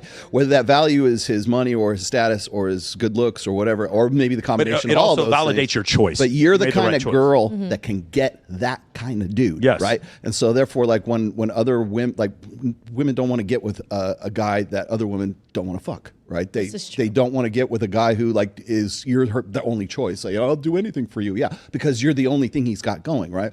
If other women are like flirting with him, like he's not flirting back. They're flirting with him, and so that's third party validation. They're saying you're with somebody who can get that. And therefore, that's an ego association with you because you're the girl that locked that down. Yeah. Yes. And I also want a partner who's the same way. Yes. You know, who kind of like pushes me to be my best and like appreciates that, like, damn, I am with you. And there's a reason for that, you know? Every guy wants the girl that, like, you know, every guy really wants, but they can't have. I think the second part. I think we want women who are attractive to us, but we kind of don't give a shit if other dudes like you or not. In fact, if we like you and other dudes don't know about you, that's awesome. That's triple awesome. This is true. So mate choice copying in humans, which is the phenomenon you're talking about, it kind of just works for women. It doesn't really work that way for men. For us, if we're really attracted to you and other guys think you're ugly, we don't give a shit. We're still super attracted to you. Yeah. Our attraction towards you is basically just visual, whereas your attraction towards us, I've had women say this to me before, it's like, I didn't find you attractive at all, but then I saw all these other girls that liked you and it made me start to like you. She was very open about this, right? I told you that? Yes. It's a curiosity thing. Yeah. Women want to know. She's very goth. Women And want I'm not goth. Everyone You know? That's why when you post your boyfriend on social media, all of a sudden Becky from 12th grade is following him and DMing him because he's in high demand now. She high key wants to be you. So she sees, oh, who's her man? What does he have? Let me go see that. So We try to steal that. yeah, exactly. And it's up to your man to, Mate poacher. you know, either embarrass you or not. So yeah. I think it's attainable. I will say though, like, I haven't always been that way in that mindset.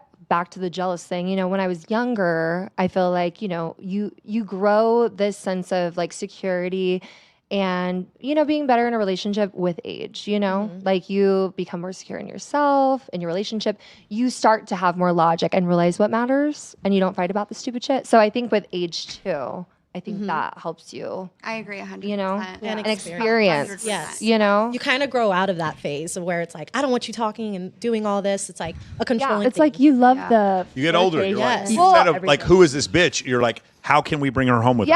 Yeah. You get older, you get more I don't know mature. about that one. And Right, then like you you guys, just- you guys all agree. you Okay, get you more understand. All secure. right, awesome. Like, well, We've but solved that's why I don't get why, like, 22 whatever something is more desirable than someone a little bit older. Like, I'm 32, and I feel hotter than I've ever been. Yeah. In myself, I feel like I look better. I also am better in a relationship. Like, so that's why I guess I have a question for you, Michael. Okay.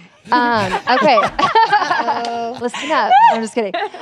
So I feel like I've watched like a couple of these podcasts. I'm new to this, but I have seen you talk a lot about what makes a high value man. Okay. So I know you said it's like status, like how much like someone wants them, not necessarily like if they're a good person, right? Yes. It's Yeah. different. So what makes a high value woman? Again, Here we go. So what I said before, your value to society and your value to the opposite sex are two different things for women, but for men they're the same thing. Meaning, like if I'm a terrible person but the best quarterback in the NFL, I still get $60 million a year, even if I'm a shitty person. Does that make sense? Okay. Okay. So but also me making $60 million a year and being an all-pro quarterback, it makes me professionally viable and makes me attractive to the opposite sex. If you are an incredible cardiologist, you being a cardiologist makes you incredible value to society and may give you super high self-esteem, but it doesn't make my penis harder. Do you see what I'm saying? So what makes your penis harder? So physical attractiveness. So it's just a physical thing. Nobody clip that. We're all going to get in trouble here. What makes your penis harder? Well, what makes your penis harder, Michael? It does. Pete? You want to be Pete? Right? Oh God. Turn the recording off. No. So the result is who is the highest status man who will commit to you. Yes. That's how I would define that. So I would stratify millions of men, use however you want, and then say this guy up here is at the top and this guy here is at the bottom. At what level in the 80th, 90th percentile you could get a man to commit to you? Get a man to sleep with you. You guys all know there's nothing in the world that requires less force than a woman getting sex. Literally falling off a balcony requires more force than a woman getting sex. Sex is absolutely just effortless for women to get. So if that's the case, then the definition for you is not what man you can get to have sex with you. It's what man you can get to fully and totally commit to you, and that is how I would define. Just like the S&P 500 does not define itself, it's defined by where the bid and ask spread meet, and there's a transaction, and then therefore it's $500-$600 a share, whatever it is. And that is not defined. But the people at Standard & Poor's don't define the S&P's value. It is the transactors that define their value. Just like for all of you, no matter how much it hurts your feelings, your value, your sexual market value is absolutely based on what men find you attractive. I'm sorry, but it's not your personal your worth. personal self-worth. And because a lot of women, they'll hear that and they have a problem with it because they're confused. Because again, if I'm a man, if I'm a famous actor who makes $50 million a movie, I am professionally viable and women also find me attractive. Okay.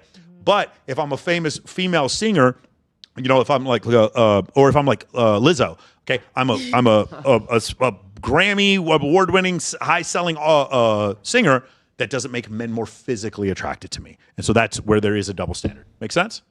Yeah, that's how I would answer that question. Gotcha. Cool. Do you want to try? Okay, hold on. Armani said something earlier. Do you remember Armani said sometimes our mothers gas us up and they tell us we can be everything, we can do anything. You can be an astronaut. You can be an astronaut. And sometimes, I don't know if you guys know this, but sometimes if you're spoiled and nobody tells you that the emperor has no clothes, sometimes it's hard for you to grow when you don't get that feedback from other people. And if you take that feedback too personally, you're never going to grow. Does that make sense? You play the video? All right, here we Watch go. this. Slept with his dad. Hey, check out CJ. If you really love me, you would delete all the girls in your contact list. That's crazy. Even my mom? Especially your mom. What? You know what? I am done with you. Goodbye. So pathetic. We should say something to her that'll ruin her life forever. I know just the thing. Hey, CJ. We just wanted to tell you something. It looks like another man broke up with you. And we wanted you to know he didn't deserve you anyway. He didn't? No, you're the best thing that's ever happened to him. Yeah, You're right. you deserve to be treated like a queen. And nothing you did was wrong. Everything is his fault. You really think so? Yes. Don't change anything about you. You're literally perfect. Wow, thanks guys. I was just about to self-reflect on all my failed relationships and take a long, hard look in the mirror. But instead, I'll just keep blaming all my dating problems on other people. Exactly. So you see, lying to your girlfriends makes you look like a good person, While also decreasing competition in the dating pool. if you told your friend the truth, she might improve herself and find a more suitable mate than you. So instead, just lie. It'll make her feel better and allow you to marry a better husband. Telling your friends the truth, not even once. That's kind of crazy. Anybody? It's funny because it's fucking true, isn't it? Yeah. Isn't it funny? That's hilarious, actually, because I'm the type of person where I want to surround myself where I want my friend to be like, you're being a stupid bitch, like tell me the truth. But some people, well, I'll speak for women because I'm a woman. We lack accountability, guys. Like, we'll blame everybody else for our problems. And I feel like it's because we're so emotional, we're so used to being coddled to, that we kind of like don't get slapped with reality sometimes. Sometimes you need a friend who's a realist and who could, be like, hey, I love you, but you were kind of toxic and you like bust out his car windows and you slashed his tires. That's why he left you. That's pretty toxic. He didn't leave you because he's stupid and, broke. He left you because you're being a psycho bitch. But some people lack accountability and they want to blame others for self-comfort. So yeah, I agree with that 100%. If no one's, that's crazy. Anybody else have any thoughts about the video? I think it's who you surround yourself with too. Yeah. So like in Vegas, Ho friends is a real thing. yes. Yeah. Ho friends is a real thing. In Vegas, my girlfriends, like my squad is really strong, independent, like really gas you up girlfriends, right?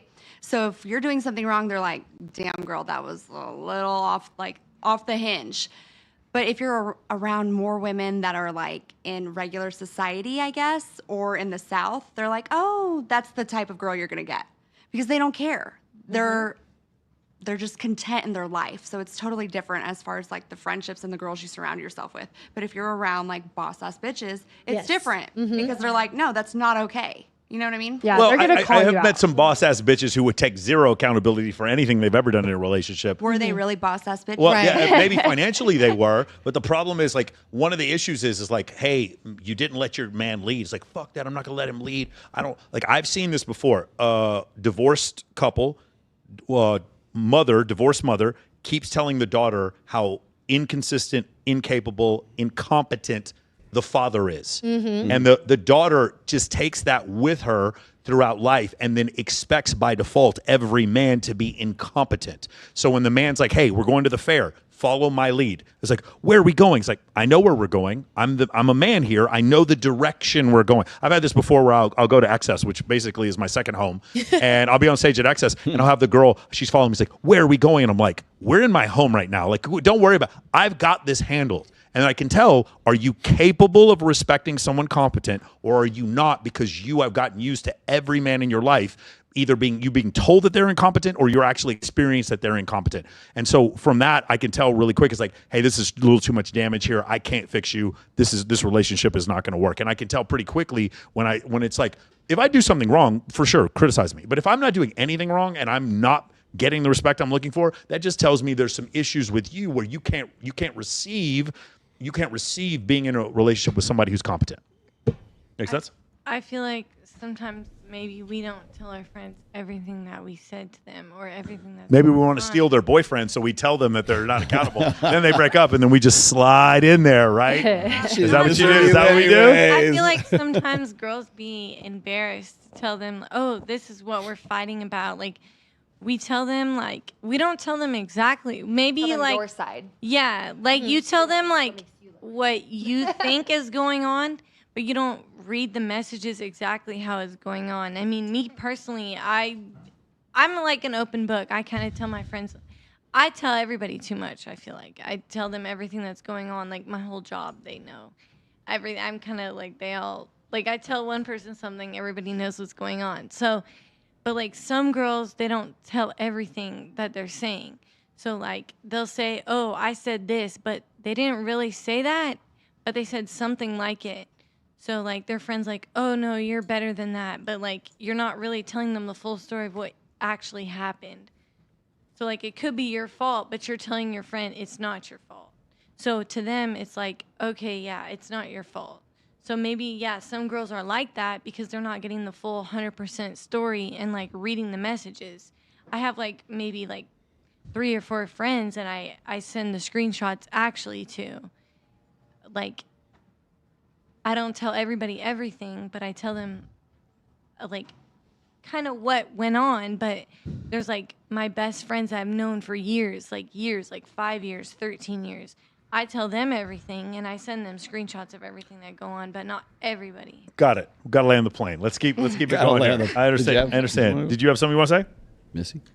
I was gonna say I don't know. I'm the type of bitch that I would call my friends out and say some shit. Need more friends like you. I will flat out say you're being a fucking psychopath. Yeah. Like you have straight to. up. You have to, man. Or else people are gonna be in La La Land. Yeah, you know, and also it's putting your girls in it. Like I don't know, it's putting your girls in a how am I trying to word this? It's like it's a form of respect, you know. Yeah. Like I respect you enough to tell you that you're being a piece of shit. Exactly. Some girls don't want to see their friends doing better than them. Well, I think it's like if they ask me for my opinion, I tell them. yeah. If they want me to just be like someone as a shoulder to lean on, like to talk to, just listen, that's one thing. But if they ask, like, what's your honest opinion? I'm going to be honest. You I know? agree with that. And like, you know. I agree with that. But if a friend of mine asks me for my opinion and they keep doing the same stupid shit and they keep coming to me with the same fucking problems and not changing anything, it's like I'm gonna stop giving you empathy, dude. Stop asking for my fucking opinion. I tell them the opposite. I'm like, hey, go back to your toxic ex. You're going to do it anyway. Might as well just go back to him. Well, yeah. Yeah. In a No, condescending way. no, honey, he hits you because he loves you. Did you not know? That's what he cheats on you so that you'll like him more. Do you not understand that? That's Go crazy. back to him. I say that, and sometimes that wakes them up. Yeah, That's so because they realize how ridiculous it Yeah. sounds. Yeah, no, well, that's the thing you can do with what I do because that's what they're saying in their head. He hits me because he loves me. Yeah. When they're like, so you say the quiet part loud, Vocalize and it. they've never heard anyone say it before, even though they hear it in their head all the time, and they hear how insane it sounds. I've actually helped some people with this before. It's like, I know what you're doing. It's like you keep thinking that hooker you're paying is going to fall in love with you. Just say it out loud, and they're like, oh shit, that is what I'm doing. Oh, okay. It's a crutch. Out in the open. Yeah, I'm using money as a crutch instead of a funnel. So Right. that's essentially what goes on there. You want to try this? Yeah, here we go. Everybody, pay attention up here. You'll like this one. Don't tell her to stop clubbing. Definitely do not tell her to stop wearing provocative clothes. Don't tell her to unfollow other guys on IG. Listen, if you're serious and she's serious, she should do those things by herself. And if she doesn't, streets. What do you guys think? Okay. What's the first thing he said? Anyone? Because don't tell her to stop clubbing. Don't tell her to stop hanging out with her whole Facts. friends. If Like- she don't tell her to do any of those things. If she Any does, Tell what? him. like any man that used the words like she belongs to the streets. Is Some just- of us do belong to Yeah, the say streets. it louder for the people I in the will tell. back. Bro, let me tell you Some something. of us. Let me tell you something. As a first lieutenant in Atlanta, Georgia, I belong to the goddamn universe. I was the streets. I belong to the freeway Community system. property. I was community property.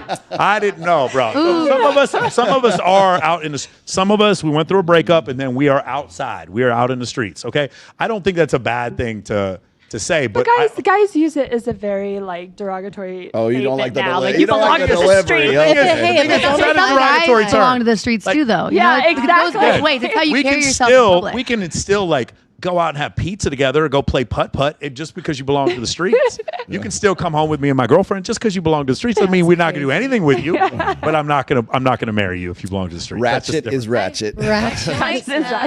I feel like a man would never ask you to do that. He would trust you at the end of the day. Like I've had a boyfriend before, and he didn't care. I went to the club. He trusted me, and it was a good relationship. And at the end of the day, I went with my friends. I went to the club with my friends. I didn't flirt with any guys there. I didn't dance on any guys there. I was just having fun with my girlfriends. So at the end of the day, like guys will ask you to do that, but real men, they won't ask you to do that because they So the issue, really trust you. so it's such a fine line because here's the problem. It Here's the shouldn't problem. matter. Humans are we're not made of glass. Like things affect us. If I Yes. keep putting you in a situation where you go through some kind of like you're around really awesome dudes, your view of men is going to change. If I keep putting you around really shitty men, then your view of men is going to change. If you have a cul-de-sac and one of the people sells their house in the cul-de-sac, the likelihood the other people are going to sell the house is super high. And when you have a group of married couples, once the first one gets divorced, the next divorces come dominoes fall. Because we are affected. So it's like, again, I'm going to tell you guys, any guys or girls, you may have every intention of being faithful to your boyfriend, but your hoe friends can make you feel very comfortable going up into Marshmallow's suite at the Wynn, or going up there with Diplo right after the show, and then all of a sudden you kind of forget your morals and you've had a little bit to drink and maybe you've taken some Molly or whatever. Like, I'm just telling you, it's like I've met many women who had no intention of cheating on their boyfriend, but they have enough influence from their hoe friends that this happens. Now, as a guy, I love my hoe friends. My hoe friends are the greatest. My hoe friends are like the CIA for me. They tell me everything. I love, if you're a man, have a ton of hoe friends. They introduce you to women. That's great. Crazy. But as a woman, But the thing is, as a girl, when you're a girl and your girlfriends are just like constantly cheating on their husbands, their boyfriends, it changes what you perceive as normal, and that does affect you. And some of us think that we're above that. And I know that if I continue to look at the images of negativity and I continue to hang around people who eat like shit, it will eventually affect me. Everyone breaks. Everyone breaks. But I have gone. Okay, after the club, yes, we went up to whoever was performing their suite. I've hung out. There we go. This can't be real. No. This can't be real, bro. No, but I never did anything with them. Yes. I kept it loyal to my boyfriend. You kept it on the DL. No. Oh, I'm sorry. No, that's fine. Respectful. I'm At least it was a DJ. Wait, I have a question. I'm not a cheater. Did you respect your boyfriend at that time? Yes. Do you think that's gonna bring him And like I told peace him or like no, what? but I told him I did. He didn't care. He told me to do it. But at the end of the day, if You think that's you're, a good relationship? yeah, that's not good. But he bet he's didn't. He knew I wasn't gonna cheat. I'm not a cheater. Are you with this guy now? Are you with this guy now? He did care. Yes. Are you with this guy now? No. Why? Was he Why did- more why did it mad that end? he wasn't with you to go to the after party? Probably, but I was with my friends. Like Can I the ask- thing is, I was with my friends. It's not like I was doing can it. I I'm ask a you- very loyal Might be person. time to stop digging. I'm a boyfriend Don't take this the type wrong of way. Woman. Has he ever asked to bring a dude home with the two of you? No. Okay, you sure? I'm sure. All right, cool. All right. He works. He worked. My ex. He worked 2 jobs. We're not together now. When the dudes are super not jealous, there's usually like, But he yeah, was very- bring he was very much- bring a guy home. Let's have a devil's threesome. It's That's like, crazy. Mike, What? the Well, I other mean, thing I you're want a to add on girl. to I've what you never were had a saying. threesome. What I want to add on to what you were saying is that oftentimes when women are married and they hang out with other women that are married, the married women are so like, I want to keep my relationship going. That Yes. any venting that other married women do about the relationship is like, that's not so bad to the other woman. But Yes. when they vent to their single friends, It's the single terrible. friends magnify it because Yeah. they Because, don't like, want their misery spouse to loves be married. company. They So want the you more to you be hang out with the single with woman, them, yeah. the more like you are to break up. Yeah. But if you hang out with the married woman, you're like, okay, here's what I did to get through that. Let's Yeah. get through it together. And it all depends on the type of woman. If you want to be single, hang out with single women. Go Exactly. do what you want. Yeah. But if you want to be married, you have to understand you have to compromise. Like my dad always told me, show me your friends, I'll show you your future. Amen. That's the best advice I've ever gotten, and I applied it to every aspect of my life. Okay, I can hang out with the sexy reds, shaking it on a Thursday, or I could go to, not to be a pick me, Church, but I could go to church or go to a book club Amen. with girls who want to have, brunches, and that's what I'm into. And I want to be around like-minded people There who you are go. going to impact my life in a positive way and not run away potentially good partners for me. Yeah. Single women who don't have that, they run that away. You're wondering why your girl can't keep a man because she doesn't want to be kept. And that's just what it is. There was one thing Yeah. though that he said that I do not agree with. So he said no clubbing. What else did he say? How you dress. Oh, that one. Okay, yeah. The social media, the clubbing, like that kind of stuff kind of falls off naturally. Like It when does. you're in a relationship, like you just naturally stop going out as much, I right? agree. Like it's like it kind of gets old. But like, why should you not dress the way you want to dress? Like I dress like provocatively, I guess, in a lot of people's eyes.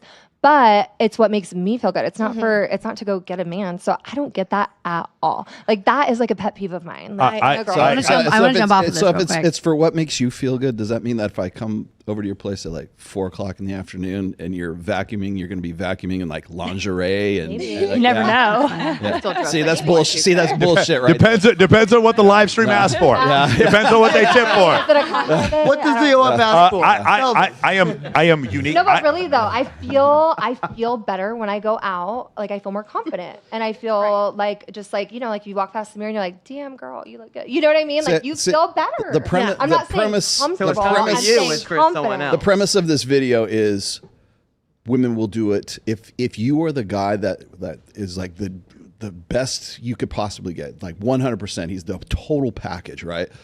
Would it occur, and I ask this on damn near every show, would it occur to you, ladies, would it occur to you to say, you know what?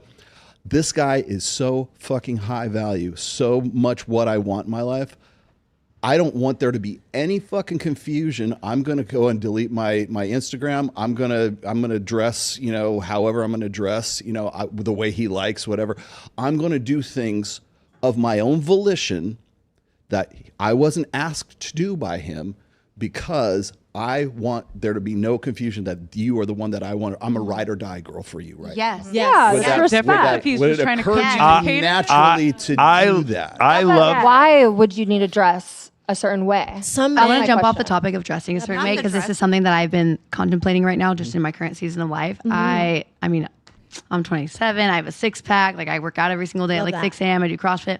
I'm very strong. I'm very fit. I have a very healthy body.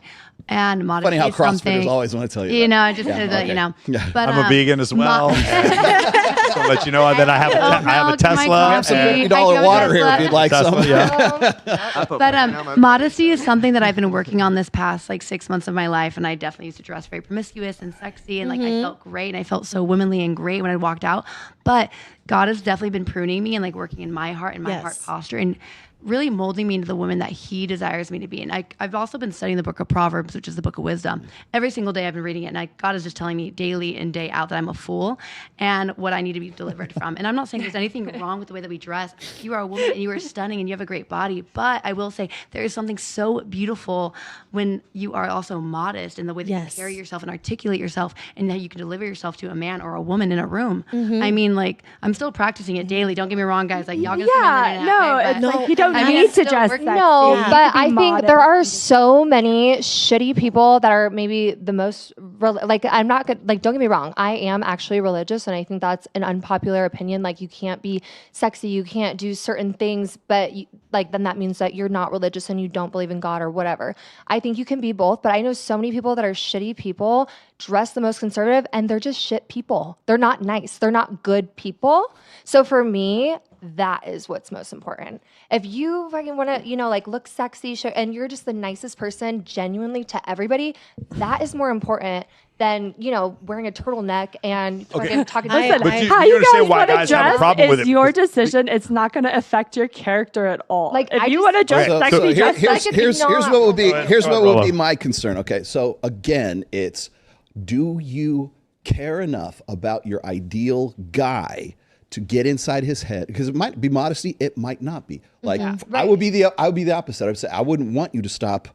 I wouldn't want you to change the way you look because I like the way you look. But if you decide, oh, well, maybe now that I'm getting married, now that I'm in a relationship, maybe I should start wearing turtlenecks and everything. No, don't do that. But you would know that because you are so into that guy that you already have that. You have a desire to know what he's about. And I usually characterize it this way. So if you have like a birthday party or if you have a Christmas present or you have to give a guy a holiday or something like that, would you be the kind of girl who will go, you know what, I'm going to give him a gift that he doesn't even know that I know that he would want, right? Say he's never told me this, but he's a huge Raiders fan, right? I'm going to go get him a Raiders, baseball cap. I'm going to go get him, some sort of paraphernalia or some kind, I'm some gonna bring kind of my best man home memorabilia. with us. Yeah, or that. Yeah, okay. Why you keep saying that? But you see what I'm saying is, I'm trying to help everyone here. I don't know. You are so into this guy that you want to know everything about him to the point where he hasn't even told you something, and yet you already know about it beforehand. Right. Again, yeah. I want. It's not about modesty. It's not about like we're dressing. I mean, promiscuous. you're going to be Maybe you just get inside his head and say, what would he want me to do?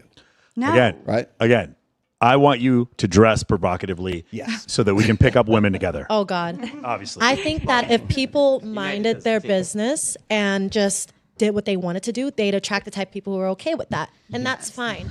But I know that men, they're naturally territorial. And bouncing off of what you were saying, just about being more conservative, as a woman, when you're with the right guy, automatically you're going to want to be a little bit more like persuaded to like be led. Okay, my man doesn't like this. He picked me because, you know, not to be a pick me, guys, but I'm just saying because he's obviously seen something that he liked. So if I know that I'm not doing that already and I could be kind of like compromise a little bit to not wear revealing clothing, I think there's beauty in that, honestly. I think that the more secluded and like conservative you are with your body, because your body is your temple, that's like a beautiful thing. And a lot of people could see value in that. Or you could dress however you want. It's just up to you. It doesn't really matter. Just resonate with who you resonate with. Don't try to change anybody. But like, I think guys, they'll like girls, they'll see this Instagram baddie and they'll try to turn her into a nun, you know? You can't do that. You have to go for what's in your caliber. If you know you I'd like look girls. for a nun and try to turn her into if you know you Gotta like pay girls this with mortgage, straight honey. hair. Get on that live stream. Curly girl hairs, you know, Unless you marry somebody like my husband who's like, yeah, babe, show that shit off. Like, you look good. He's encouraging. because he loves it. because you know It's he's great. good that way, right? Because you know so you're already inside his head. You already know that's the way it. Well, you're like, not going to go wear turtleneck sweaters, and you're not going to like change I up wore your a look turtleneck, you'd because be like, you what already the- know. No, I think it's 'cause you're already hot. already- It's hot when a guy doesn't want to change, like wants you to cover up. I think that's hot because that shows he's secure. Yeah. That is sexy. When he's so secure, you can wear whatever you want and he is fine with it. But then It's like a car. If you have a Ferrari, what are you going to do? Put it in the garage and never drive it? Right. Don't show it off. Hold that thought. But see, what I'm getting at here is like getting inside the guy's head and saying he wouldn't want me to change the way I look, or he would So it want depends me on to the change guy. the way I look. If I feel secure with him, then I will. Like I will accustom to his wants. But if I don't feel secure, then I'm not going to change things about myself. I don't think enough women really have the insight to like want to get inside a guy's head to know what he's, because they never found the guy that's worth doing that for. No, I think you do naturally do it though when that connection is there. Even like little things like if I'm going to like get my nails done, I'm like, ooh, he likes it when I like get like my toes this color. Yes. Like I naturally do that. Like I know he likes like lighter colors on my toes. You know what I mean? It's kind of like the concept too Yeah. of So I just like doing Well, these. see, it's you like naturally do I know guys that have gotten together with women and they really like the way they look. They really like the way that they dress. That's what attracted them in the first place, right? Mhm. And then they change the tune. They change the mode. They change into, okay, well now I'm with you, and now we gotta grow up, and we gotta go do something. And the fun girl. The girl that he was attracted to becomes the nun, right? Yeah, like no more. Don't need that. Again, yeah. Stay And sexy. then she gets so that we boring. can And then stay he's no sexy. longer So interested. so that we can bring women home together. I don't understand why this is everything that bugs confusing. me. I I'm don't like, understand when- why this is confusing to you guys. Why is it when women get older, okay, like in their 30s, 40s, like people are like, oh, like you're a mom now, or you're in your 40s, like you hate shouldn't it. dress like that anymore. Like, why? Like I don't. Well, okay, get that. so I'll tell you why. Because they can't. because they can't. Because 71% of this country is obese. It's intrasexual competition. And 41% is morbidly obese. That's the reason why. Like whenever I hear these stats, it's like women who are in their 20s don't like 40-year-old guys. It's like, no, women in their 20s don't like fat men. And most guys in their 40s are fat. Yes. Yep. That's the reason I why. agree. So when people say this whole thing, it's because you just look terrible. And so now it's because of peptides and testosterone and what is it, kettlebell and freaking CrossFit and BBLs and whatever. Oh, God. Women can actually look really attractive like later on. And for those women, I think they're the exception. They are the exception. Those big rubber bands. Yeah, those big rubber bands, and all of a sudden my boobs got bigger because I did the little rubber band thing. What I'm saying is that there's a reason why they're saying it's the age appropriate thing. I have obviously I'm 47, so I'm a little biased. The age appropriate thing is horseshit to me. You can take that and shove it up your ass. Listen, Yes, thank you. I didn't choose the 20-year-olds. I didn't choose them. They chose me. I'm not sitting there, but I'm also not fat. Like I'm just gonna be honest with you. So like I think that's part of the difference. I love it when people give me that. They're like, man, imagine being his age and looking like that. And they're like, yeah, imagine. Yeah. That's all you're ever going to do, first of all. And the second of all is, what do you expect? What do you expect of somebody who's like your age or my age? What do you expect them to look like? Are they supposed to be like Dockers and like it's, loafers. it's not that. Like it's not just that. Sensible button down or something. It's not just that with the age appropriate shit. I want to meet the 50-year-old guys who have hot 22-year-olds coming after them and they're telling them no. I want to meet those dudes. Point me to that. When we talk about the age appropriate bullshit, no. I want to meet those guys who keep saying no. The 45-year-old dudes who are saying no to the hot 22-year-olds. Please introduce me to those Well, I dudes. mean, are they saying no to sex or like commitment? Because I think that's different. Well, I mean, initially it's probably sex. No. They're not saying They're no. not saying no to sex, but I feel girl's hot like enough, you she may can- not want to commit to that young because they can't give you everything. You know what I mean? I mean, Listen, Maybe. if a I don't- guy is I don't mind. 50 and he's going after a 22-year-old. He's not committed to that 22-year-old. No, for sure. Definitely not. I'm just Time I out. feel like at the First off, I feel like I'm sitting right here, motherfucker. My ex was, I was 46 and she was 20. I didn't know she was 20. Holy. And Wow. when we started seeing, you guys have all met her. Does she have a fake ID? Wait, did I meet her too? I don't know, most of you guys have met her. Oh, okay. But like, Did she, you, have I think to I have met your her. mom Huh? Take her out. huh? Anyway, I I was see. very much interested in. I was very much interested in committing. I was very much interested in committing. And then the girl I was seeing most recently was 23, and I'm 47. So it's like very much that's not the issue. It depends on the maturity But level. for you know? There you go. But So for that's the men- answer. That's the answer. But for men, I feel like the age gap is like, it's more like easygoing. Nobody cares. You could have 20 years difference. Whereas women, if we're older and they're like, oh, your boyfriend's 15 years younger than you. Hold Your up, boyfriend's Kristen 20 years. Calamari and the But that's what I'm saying, Montana boy. Madonna, whatever. Like their boyfriends are all I think younger than that. automatically women look for stability, and unfortunately, older men. Well, It's some usually older, they. It's yeah. of course, yeah. Well, it's like now that I'm older, I'm getting all these young, like 25 to 32-year-olds. And Do your thing. And I'm But just you can't say age though. I will say in general, you can't say age because it does Because depend on the age- person. yeah. I've met people who are 23 that are so mature. I'm like, oh my god, I love hanging out with you. You're so mature. I've met 23-year-olds that I'm like, you're so annoying. Like, But sometimes Yeah. I You know, so started it's getting either that thought way. process where I'm like with a guy and I'm like, whose son are you? I felt like I was robbing the cradle. How old are you? How old are you? 38. Don't whisper. 38. Don't whisper. Say it with your 38. chest, girl. 38. Yeah. Say it. You're good. It's funny. It's funny how you all say that on this show now. 38. Right. No, Yeah. don't ever feel bad about that. I think age. No, I don't feel bad about it at all. Like beautiful. I look great. for Yes, my age, and you learn so much as you get older. Like there could be mature 23-year-olds, but you lack the life experience, and I think that's what a lot of manipulative. I'm not going to say men, Well, boys yeah, that's look for when they do go for. because you can kind of mold them, right? Yeah, they try to Yeah. mold them or play like father figure, and you can't. A girl who has a stable father figure automatically is going to be like, I want someone who like acts like my dad. As weird as it sounds, it's the truth. I'm not gonna lie. I like calling someone daddy. Like I don't. Who doesn't like calling someone daddy? I still call him daddy. Fine with me. I mean, Even if he's younger than Even you. if he's Even younger if than he's me, younger. I call him daddy. Even if the you're right young. mentality. He has to sure. act. I go for the daddies. Even Exactly. even if you're young, daddy to me if is you're masculine. Yeah, you know? if you're Like, daddy, that means that you're You're in definitely you're in control. control and you're laying it down. Exactly. You're leading. See, one of the That's what it is. So when a girl Yeah. calls you daddy, it's a good thing. It doesn't matter if Need to you're make that a younger or thing, you older guys. than me. One of the things that Mike always has to deal with here, and we've answered this question before, is like, what do you talk about? Like if you're an older guy and you're with a younger woman, there's always going to be this naturally it's the stigma is due to intrasexual competition. You have an older woman who still needs to get into a long-term relationship because you're not getting any younger, but then you have a new crop of girls who are 23, 24 years old who are interested in older guys, and older guys are going to be interested in them.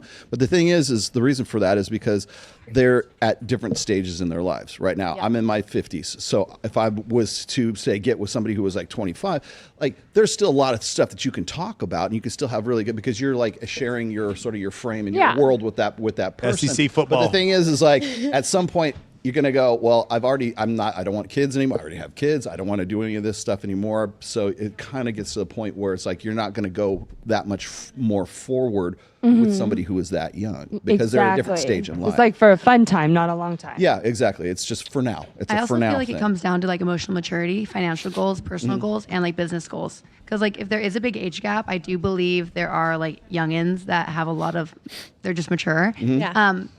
Preference, do I want to date younger? Not really. I never see myself with a younger man, but I've been with men that are like a little bit older than me, and their emotional intelligence is just not there. So old has she been with? I've dated only 6 years older than me. 6. Okay, it's not Yeah, bad. that's That's not not bad at all. My ex was 13 years older. 13 years older? No. 12 years And older? I feel like women are a little. I feel like women are more emotionally mature. You know, Armani, maybe what's the men oldest are guy you've been with? I'm in enemy territory. Let me say 63. Okay. So the oldest, I don't have a lot of dating Side experience. conversations. We can hear you. Go ahead, Armani. I don't have a lot of dating experience. I only have one real ex. I'm just being honest, and he was 1 year older than me. But yeah, so I really can't answer that. But I don't care as long as you're not like super younger than me. You know, I could. What's the oldest you would go? How old are you? 24. Okay. Yeah, I'd go probably 3 or 4 years older than me. I'm not going. That's about average. Oh, Okay. really? Yeah. I feel like it's hard to put a number on that though, because you never know who you're gonna meet. You never know. You can't Exactly. say. I feel like 10 years isn't bad. No, it just depends. Because on I feel what like 10 age years, it's like, okay, like like. we're still like in the same like generation. Like I still understand some of the shows that you saw when we were kids. There's some things we can relate about. But anything past that, I'm like, I don't know. Yeah. What's the conversation going to look like?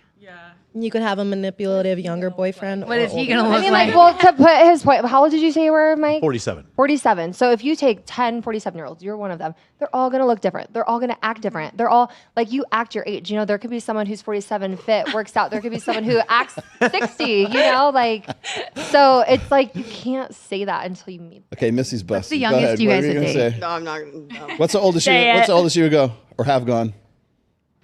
You know, I have to think about that. What's the oldest you found attractive? In their 40s. In their 40s? Yeah. Okay. Their 40s. Come on. Right. And you are 32. 32. Nice. What's the youngest you guys would date? I'm asking for a friend. It's okay. It's a safe space. It's a safe space, Queen. I promise. You know, sometimes, like, I don't know. I only go 1 year younger than me, or 2. That's it. I know. Anyone my age is way too young for me. Really? How old are you? I'm 26. Okay. What's the oldest you've been with? Like 35. 35. Yeah. Even First guys time. 10 almost years older than 10. me, I'm like, I feel like my emotional maturity level is way past theirs. I agree with all of this.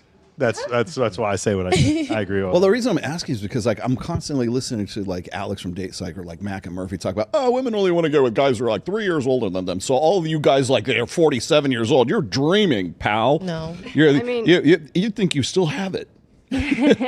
So nobody would And I date- agree. No, Again, man. again, I mean, most what? guys Everyone at don't. this table. But because they're fat. I keep to like I Yes. keep trying to make this about Also, something they else. get boring. Why They're is boring. the Or why, they're boring. why is the They're fertility boring. Or their rate down? sperm's Because he not can't good. see his penis because he's fat. Why are we not understand? Like we keep. I don't understand why they don't want to have sex with each other because they're fat. Why are we're making this so complicated when it's not complicated? Why do women not want to date 45-year-old men? Because they're fat. That's the that's the main reason why. I just don't understand. Like it's not a bunch of everything. You want to look younger? Don't be fat. If you look skinnier, you look less fat. Yeah. Every single What plastic about surgeon. hair? Huh? Oh, I said, what about hair? What do you mean? Like Get bald. hair plugs, whatever. Bald. The hair transplant. Also, Or you go if bald. you just have a little, just shave it. Yeah, just shave it. Whatever. Go to Turkey. It's fine. crazy. I personally, I like bald guys. I know. I think that's they're very fine. attractive. But I love only- a good but I Miss love Clean. if I- Niku's sitting right here, and he's by himself. By the way, who Joe's here there. wants a Where's drink? Joe? Who here wants a drink? Anybody want a drink? Yeah. Niku's. Who here wants another drink? Anybody else want another drink? I'm Because okay. Niku's here. Okay. Do I prefer hair? I do. Yes, but I'm not but don't closed you off agree, to the like, baldness. if there's a little bit, just shave it. Clean it up. Unless it's a buzz cut. Absolutely, Buzz cuts are hot. 100%. Well, no, I'm talking about patchy. Like, Okay, yeah. Yeah, I'm talking patchy. Just Like, get rid of it. just- Just yeah, give up. Come on home. I'm here for the Come on home. hair Go to patches. Turkey, get that I'm hair supporting transplant. it Yes. all day, baby. All right. So let's. Can we go to the next one here? This one's really important. Which one are we doing? Good night, Queen. Oh, that one? What'd you call me? What a queen. So great. Hang on, let me do that. Here. Just type the word letter G. It was right there. All right, here we go. Everybody watch the screen. Yeah. Guy has been sending me Goodnight Queen every single night since May. Anything a guy does for you, he's doing for other girls. And thank you to this man for proving me right. Look at this. Started in May. Started in May. So I have bad news for you ladies. The account that's sending you goodnight messages is not a real account. In early May, I built an Instagram bot that would send these messages to a group of popular creators to measure the impact of artificially boosting their egos. My plan was to start in May and send goodnight to single large popular creators and then stop the messaging around December 23rd, which is right in the midst of the holiday season and the most loneliest time for a single person. And I was going to demonstrate how much random people have influence over a popular creator whose entire self-worth is based upon the validation and appraisal of others. If I don't get a goodnight queen, it like hurts my feelings, and I love this. And my hypothesis was correct. These women said they missed the goodnight messages. They were attached to it. Follow for more big brain social hacks.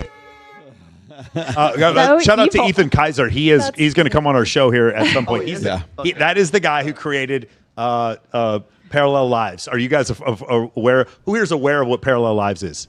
It's so incredible to me because every time I describe it, the first thing that people say to me is, what happens when girls find out about this?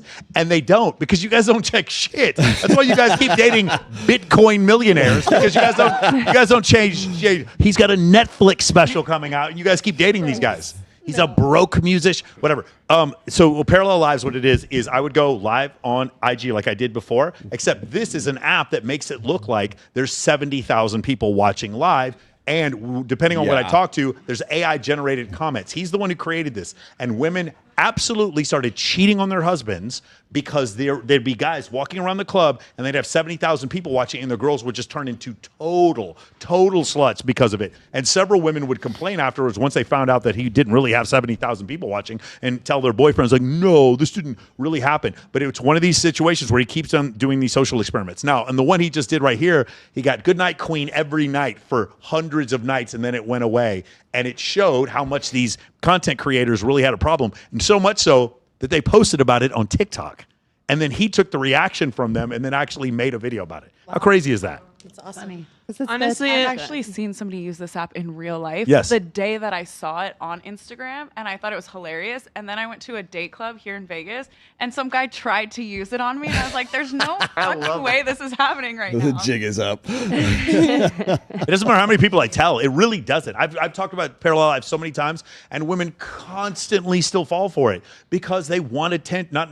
Obviously, I'm not talking about you guys. You guys definitely aren't like this. Present company. The women just desperately want attention, and it's just so It's so maddening. Now, do you understand how having that level of attention, the validation of that level of attention outside of our relationship might be deleterious for our relationship? Mm-hmm. Again, guys, let me explain it to you. It is, if I'm dating an attractive woman, it is not other guys' jobs to not hit on you. They're going to hit on you because you're attractive and they're dudes. I understand that. It is your job to protect your mouth, your nipples, your butt, your vagina from other dudes touching them. That is your job to do that. And if you can't understand that, or if that seems too draconian, there is no fucking way I want to go out with you. That's it. That's the only thing. That's the only rule. I shouldn't even have to ask for that. I shouldn't. Now, that being said, I do have some female friends who are porn stars who date men, and the men are monogamous to the girl, and they have a monogamous marriage relationship while she goes off and films with other people. If you're a man and you accept that, that's fine. I would not accept that. And most guys that I know that are super high status would not accept that either. Mm-hmm. That's just generally what I found. Cool? Anybody? I love that. Anybody have any thoughts about Goodnight Queen? Anybody? I was just going to say that I think I would miss the guy who talks to himself in my DMs just a little bit, because he sends really fire memes, honestly. And it's been years. I haven't responded in like 2 years, but every day I get memes. And they're kind of fun to look at. Give him a shot then. Why don't you give the guy a shot? I totally relate with that. Because he's fat. It makes you feel good. I'm like, wait, where'd my stalker go? I miss him. Come on. Kind of like back. when the loyal story likers stop liking your story. It's like, okay, it's like not a banger. I'm like, wait, why aren't you DMing me anymore? It's like what they did I just post that you don't annoy like you now? so much, but then you're like, where'd they go? That's funny. Well, I just want to know, it's kind of scary how much AI is taking over. Like that is well, now all the guys are investing in AI robots, so they don't even want to deal with women There anymore. are 100,000 They're just like sex robots you can buy now. Yeah, they're just like F women. Let's just get an AI robot. Have you seen that new Megan Fox movie? Yes, it's so good. Okay, it was kind of hot. It was. I just love her, but I'm like, really though, it can't be better than the role thing. Like, Yeah, but what if I you mean, never yes had and the real no. thing? What, and by the way, you know what else is not as good as the real thing? I'm going to tell you because I've tried both.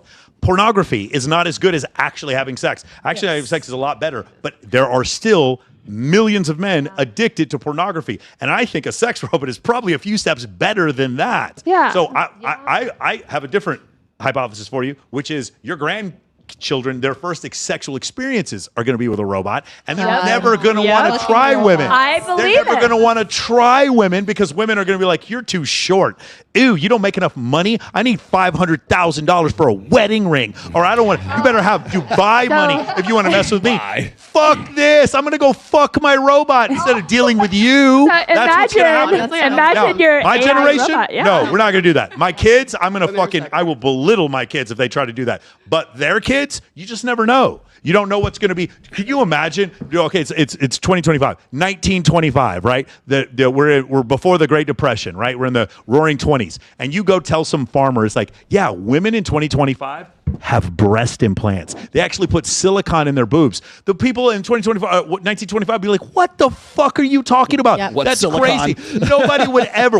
Yeah, exactly. What's silicone? They would have but they could not possibly believe that's true. But then we look at it now, and we've just gotten used to it. And to the point where you're a guy like me, and I can't date a girl who doesn't have a boob job. Yeah, I think it already is becoming the norm. Like people have AI girlfriends online. They message them every day. It's like killing men loneliness. Yeah, and there's not even real women messaging you back. This is all just like media. Girls group. get so mad when I say this, but of course what you're saying is true. Yeah, no, it's just like these guys are talking to Going back and forth robots. with some Filipino. Yeah. Asian is like, oh my God, your penis so big. Yeah, it's just on OnlyFans. My account. No, there are some that do. I run my own Very account. rarely. Like there's Thanks. so many messages. You can't handle all the messages. Like you need to have people. I think write it's for you. honestly, I think it's kind of. Well, I mean, it shows the human condition right now because these guys just want to believe that somebody on the opposite side of the screen gives a flying fuck about how and their you know day what? went. It's You so know? sad. I feel sad for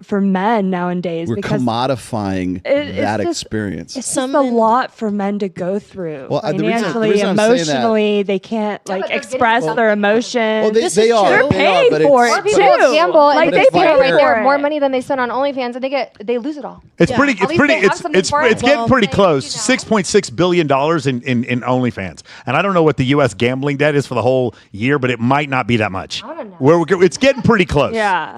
OF is catching. OF is catching up to gambling. Wow.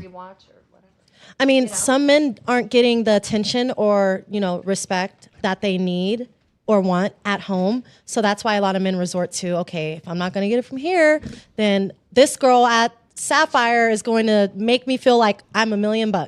And because my wife's not doing But it. they're not even coming into the strip club as much as they used to. Yeah, like, exactly. OnlyFans is taking over. Everything online's guys taking over. coming into the strip club. So I guess it's just like trading off now. Like women online are able to play on that and play on men's emotions kind of and be like, okay, well, let's record or It just have a FaceTime chat and I'm going to make you feel like $1 But that's million. what I'm saying. You know? Like just to be like through a screen, you're getting paid so much money rather than in person. It's crazy. It's crazy. Yeah, I agree 1,000%. I don't know what it is, but I know guys that like will have multiple, well, maybe like 2 or 3 OnlyFans girls that they really are their favorites, right? Yeah. Mhm. And they will seriously go through a series of virtual relationships with those girls. And if something happens, like they'll go through a breakup, like literally go through a depression and when they break up with one. And it's like she's an OnlyFans girl. You don't even know who this person. You've never met her in real.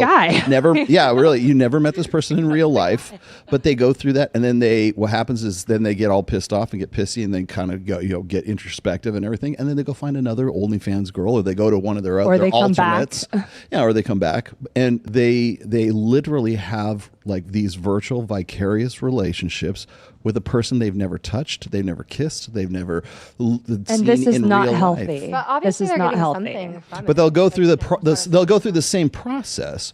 They'll go through the same procedures as if it was a real relationship. Yeah, the problem. So what you're describing is sedation, and the problem is not only are they moving further away from having a real relationship, they're damaging their ability to have a real relationship because they're actually again, it's like that girl who doesn't get any feedback and look at her life, look at the accountability in her life. Really, if the person was doing them a favor, they'd be like, "Why are you writing me? Go out and get a real girlfriend." Because the escapism is better than their shitty lives. Yeah. The sedation. Yeah. It's pretty bad. Again, because the thing is, all of you guys, doesn't make any difference. You all get attention online. All of you do. I know you do. Most guys get no attention from anyone. Most guys, they go through their whole life and like nobody cares at all. But even when they're a girl willing to does start pay to for that care, and let's say you are one of those few guys and you're like, oh, wow, I got this girl. She's finally caring, or like she cares about me. But their brains are automatically going to play tricks on them, and they're going to run away like little bitches. Because the guys? Yeah, because they're going to be like, oh, this girl's all of a sudden showing me attention. Like, they're not going to know how to process that. I don't know which guys you're talking about, but yeah. Most guys. Okay, yeah. most guys. I think most guys. Yeah, if I've liked a girl for a while and she starts paying attention, I'm going to probably reciprocate. Yeah. I'm not going to. Well, maybe not even a girl you like, maybe just a girl in general Yeah. showing you attention. I don't know who you're talking about, but maybe there are some guys that are like that. Yeah. No, I'm just saying. I feel like the men that live behind a computer screen and never get out, when they actually finally do, they're gonna struggle to actually have that Yes, genuine for sure. connection. I.e., sex robots. Correct. You But are it gives correct. them confidence too. Because they're talking to girls they would normally not have the confidence to talk to in real life. I don't know if it. But there's a buffer there. Yeah, There's a buffer. Not only is there a buffer, but it's the idea I get good at talking to women because I go to strip clubs. It's not really true. Like it doesn't Right, make you better but with they're women. not going to talk to you in real life, so they get that opportunity to talk to you. Yeah, and what if you genuinely like making human connections? Then you probably shouldn't be. You probably would have an easier time going out and meeting women. No, I'm saying like from the woman's perspective, like talking to the men that go on. I will say most women are on OnlyFans for money, not to make human connections. Well, I mean, everybody has a job to make money, but if you like what you do, that's a bonus, right? Yes. So, I wouldn't do anything that I don't like to do. For sure. If you made half of what you make on OnlyFans right now, would you still be doing it? Because you like human connection. Yes, because I used to be a teacher, and that was way. She's teaching through OnlyFans, damn it! That's dedication. I got to show you this one. This is a perfect follow up to that last one. Oh my God. What? What? It keeps going? What? No, you can't send a picture. No. That's a parrot. Holy shit. That was the response to a ghosting or a rejection from this guy. Wow. And I believe it. Do you? I do. Wow. Very emotional. Yeah. Yeah. Which is okay, but it's just like Still want to make that human connection? But it also. I think you should have made it a voice memo. The problem is the success rate is zero. Like the idea, like, hey, a girl has lost attraction for me, so I'm going to logically explain to her why she should be with me. That has worked 0 times throughout the history of humanity. It doesn't work. So that's the only reason why I tell, like, guys, if a girl doesn't like you anymore, like, charge it to the streets. There's no, it's like, on the one hand, you could explain to her why she's wrong for breaking up with you. On the other hand, you could date her best friend. I guess which one works better, because I could show you, okay? Like, you leveling up as a man is the only real thing you can do if you go through something like that. But I guarantee you, if that guy was messaging her, just like the other video, if all of a sudden he stopped, she'd be like, why did he stop? Yeah. Oh, right. Should I message him? You know what I mean? Yeah. It's like, it's fucked up, but like, that's just how it works. It's like reverse psychology. Yes. You're like, wait. Yeah. Like, so.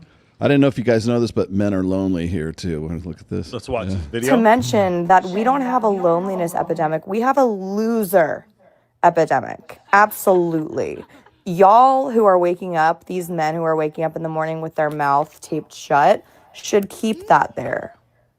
Start there. Male loneliness epidemic is funny because at no fucking time do the cat ladies ever get worried that they're going to die alone. They're not going to die alone. They're not even going to die alone just with their cats. I know for a fact that if I ever was in a hospice situation, something horrible happened to me, I couldn't advocate for myself, right? Like a lot of people end up in those situations and all they want and need is someone to be there. I got people for miles that would pull up. I have family members. I have my sister. I have friends. I have a network of relationships. Never have I ever considered in my mind thinking, oh, you know, if I do end up not marrying someone or not spending my life with someone, has it ever even crossed my mind that I'm going to be lonely? Never once. The difference isn't that, oh, women think about this and they establish relationships. It's that we care about the relationships in our life that aren't romantic. Think about that. We don't treat our friendships, our families, our nieces, nephews, anyone, even like coworkers to a certain extent when you get close with them, like they're just there as placeholders until you find a marriage. Male loneliness epidemic will be solved if y'all just make friends and keep them. Or have friends that aren't just shallow and superficial and you can't even call on the phone when you're having a bad day. Wouldn't even pull up to your hospital. Okay, so she's just rambling on. So now the part, and I'm going to make this really quick. The part she doesn't grasp is she's an attractive woman talking about I have people in my corner and I'm not lonely. It's very similar to the male model telling other guys, hey, just go direct to women and tell them that you're interested in them. Just lift, bro. She's so out of, it's like, it's so obvious the more she talked how incredibly out of touch she is with this idea that if men just made more friends, then they wouldn't have this loneliness epidemic. Not that women are just ignoring those men because of social media. She's not going to see that because she doesn't see, because she's actually the perfect example. She doesn't even notice their pain. She's exactly what I'm talking about. The loneliness epidemic comes because women like her don't even notice these men exist. They don't even see their pain. And so her response is, there's no loneliness epidemic. That super hot guy I went on a date with last week, I'm sure he's not lonely. I'm like, no, but the mailman is. That you totally fucking ignored. Does that make sense? Anybody else have anything to say about this? Yes, she chose Taylor Swift tickets over Bitcoin. That is absolutely right. I totally agree. That's amazing. Speaking of someone who isn't lonely. Uh-oh. What we got coming in here? Hey guys, can everybody start singing? Ready? On the count of three. Ready? Happy birthday to you. Happy birthday to you. Happy birthday, dear Rollo. Happy birthday to you. Make Who's a this wish. beautiful, who's this beautiful blonde? that's We just coming? have random Instagram model bringing him a cake. That's what's going on here. That's amazing. Shout out. Okay, awesome. Can we have the plates and all the other stuff? Oh, Here we man. go. Here, Let's move put it that right out of here. the way. Beautiful. Incredible. 57. Thank you. That's because that's his credit score. He's actually 41. Yes. Incredible. He did it. He has the lung capacity to blow that out. Awesome. All right. And we'll be celebrating his birthday tomorrow at Babes in Toyland. We're going to be doing that as well. But it was incredible. Again, random Instagram model just brought it up. We have something else? What is this right here?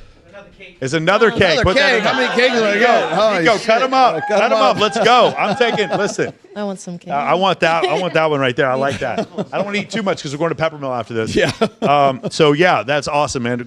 We got him on this one. I'm sure he had no idea. I had no idea. Thank you. Happy birthday, Roll. Happy birthday. Beautiful. Yes.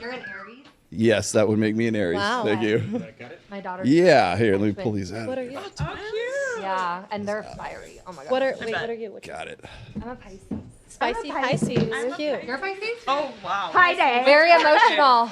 Very So I'm Yes, that's what it is. Pisces It's all and astrology is all real. All of it is completely accurate. Okay. Like, Okay. uh-oh. Wait, whoa. Are you okay? Everybody take a plate. Everybody take a plate. Wait, what did you say? You're. I've had my thing like bread or whatever. I guess so. Shit about this. Not Yo, emotional. I want that white cake. I want that one too. I wish that was me. I really do. Yeah. I'm a triple Gemini. I'm a double. Yeah, I don't. Hey, who wants chocolate? Who, grab the chocolate. Somebody grab chocolate. Grab chocolate. March 14th. Friday. Oh my gosh, I'm March 15th. I'm a February. February. I'm gonna eat both, You're gonna eat both. and I'm gonna have a blueberry muffin at Peppermill. It's that good? Yeah, well, it's because the Ozempic hasn't kicked in yet. Brother, I'm dead. That's so fucking funny. Guys, I'm trying to eat good right now. Why Trying to is eat good? Yes. It's fine. Hey, listen. No, I'm- Don't worry about it. The Ozempic will kick in tomorrow.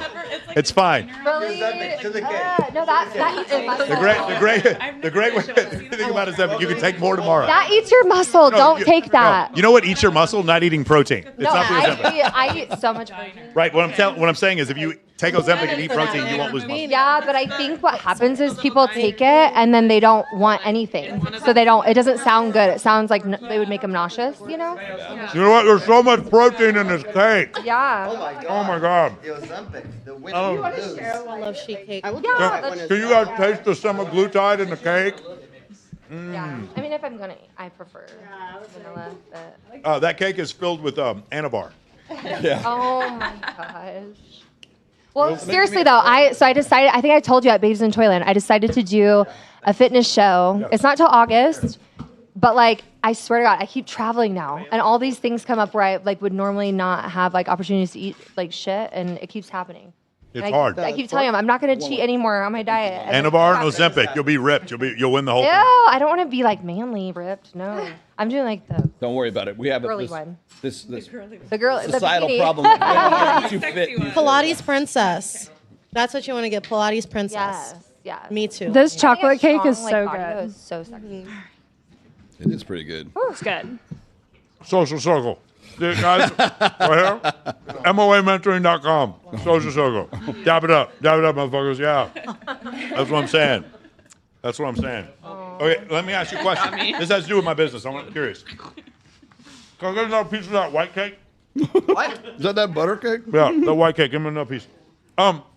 Ladies, if you had a guy friend, would you set him up with girls? Would you give him advice and help him talk to girls? 100%. Absolutely. Yes. Wait, all of you said yes? What an incredible idea. Absolutely. Do you think it's a pretty massive advantage if a dude was like trying to talk to a girl and walked in with Taylor and Taylor introduced a girl to him? Yes. You guys pretty Yes. having a girl introduce you? Because there's a trusted source. Keep going. Keep going. Well, I'm the best Devil's wingman. advocate with this one. One of my best friends of all time. He's an amazing photographer, videographer out here.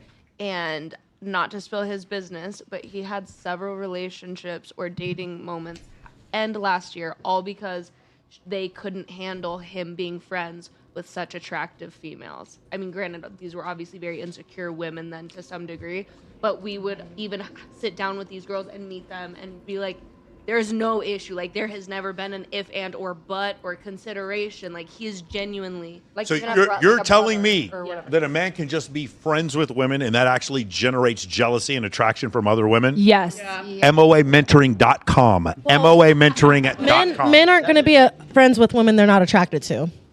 What are you saying? Men aren't going to be friends with women that they're not attracted to. I'm sitting right here. I'm friends with tons of women I'm not attracted to. I'm friends with hundreds of women I'm not attracted to. I have a problem. Every girl I date has at least an 800cc boob job. So every girl who doesn't have that, I'm friends with. Wow. I'm not kidding. I'm telling you, it's the truth. So I have no problem being friends with women I'm not attracted to. Well, okay, so like kind of back to what I was saying earlier. When I was younger, I think it would make me insecure having a guy with all these like attractive girlfriends or just girlfriends in general, right? Like no, like guys aren't supposed to be. You know, I was very. It would make you insecure or make you attracted. No, I'm saying when I was younger. Mm-hmm. Okay.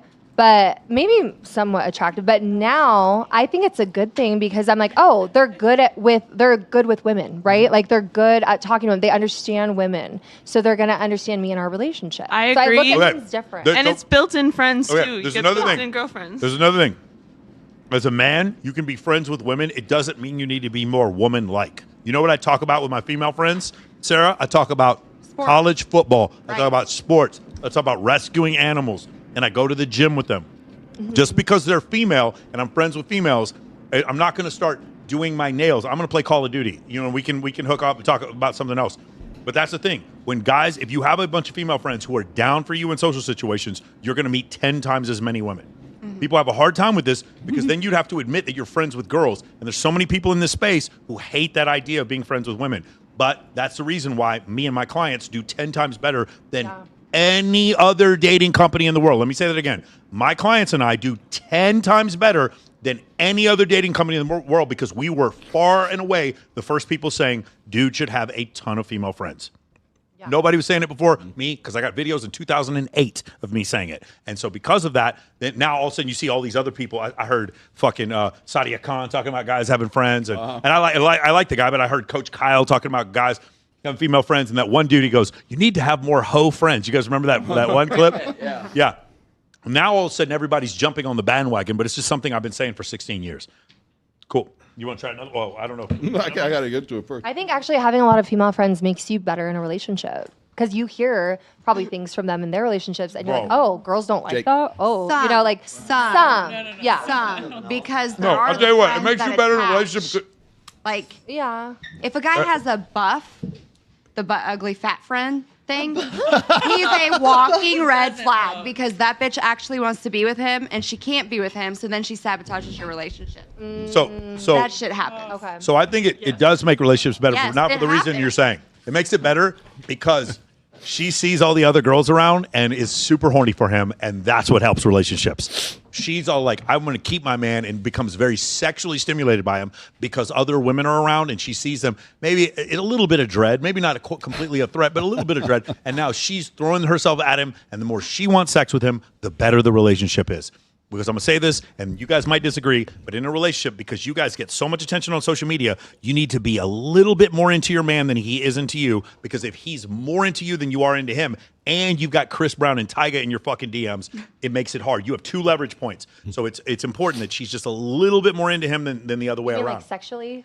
Sexually, just in general, she's just a little bit more invested in the relationship than the other way around. And the other thing I advise men is, dudes, you are never to ask, what are we? She needs to ask first. If you're dating a girl and you're sleeping with her and you're the first one to bring up the monogamy in the relationship, get ready. You are in deep shit. You are in deep shit, bro. She's the one who needs to bring it up. That is natural. It is natural for a woman to be the gatekeeper of sex, and it is natural for a man to be the gatekeeper of a relationship. And if a man is sitting there giving away the relationship off the rip, then he's not the gatekeeper of anything. Make sense? Cool. You want to try another one? Yeah. Okay, you ready for a funny one? Here's a funny one. It's not as quite. I don't know where I'm going to fit this chicken fried steak I'm about to eat at Pepper. It's not quite as good as Buttress pillow, but clap back. I am fucking horny, goddammit. I am trying to wear some slutty man, like a combination butt plug and backpack. Like, just shove that boner up my butthole and jump on my back, because we got chores to do, and you're buying me lunch, bitch. Please book a cameo. Link in bio. That girl said link in bio. Crazy thing is, somebody's gonna do it. She had 0 fun. Someone's gonna do it. She's an influencer. Yeah. I need that hard wiener up in my butt. She's like, let's go. Jump on my back. Nobody clip this. Jump on my back. Put that wiener in my butt. Oh God. It's just a number for her. She's staying young. Oh God. Right? Mentality. That's what I heard. Butt sex keeps you young. I was reading a study on that. Just a little. Have you seen this one rekindled? Which one? Just type rekindle. Just type R. If you push the R button, it'll take you right to it. I don't know if I didn't put that one on. Oh, you did? I think that one was not available. Okay. Shoot, was it? I was like, if I try one bite, I'm gonna. I shouldn't have did it. I ate half of That's good. And I'm such a Let's sweet do. Me girl, too. too. I have no self-control when it comes to sweets. I know. Okay. You know.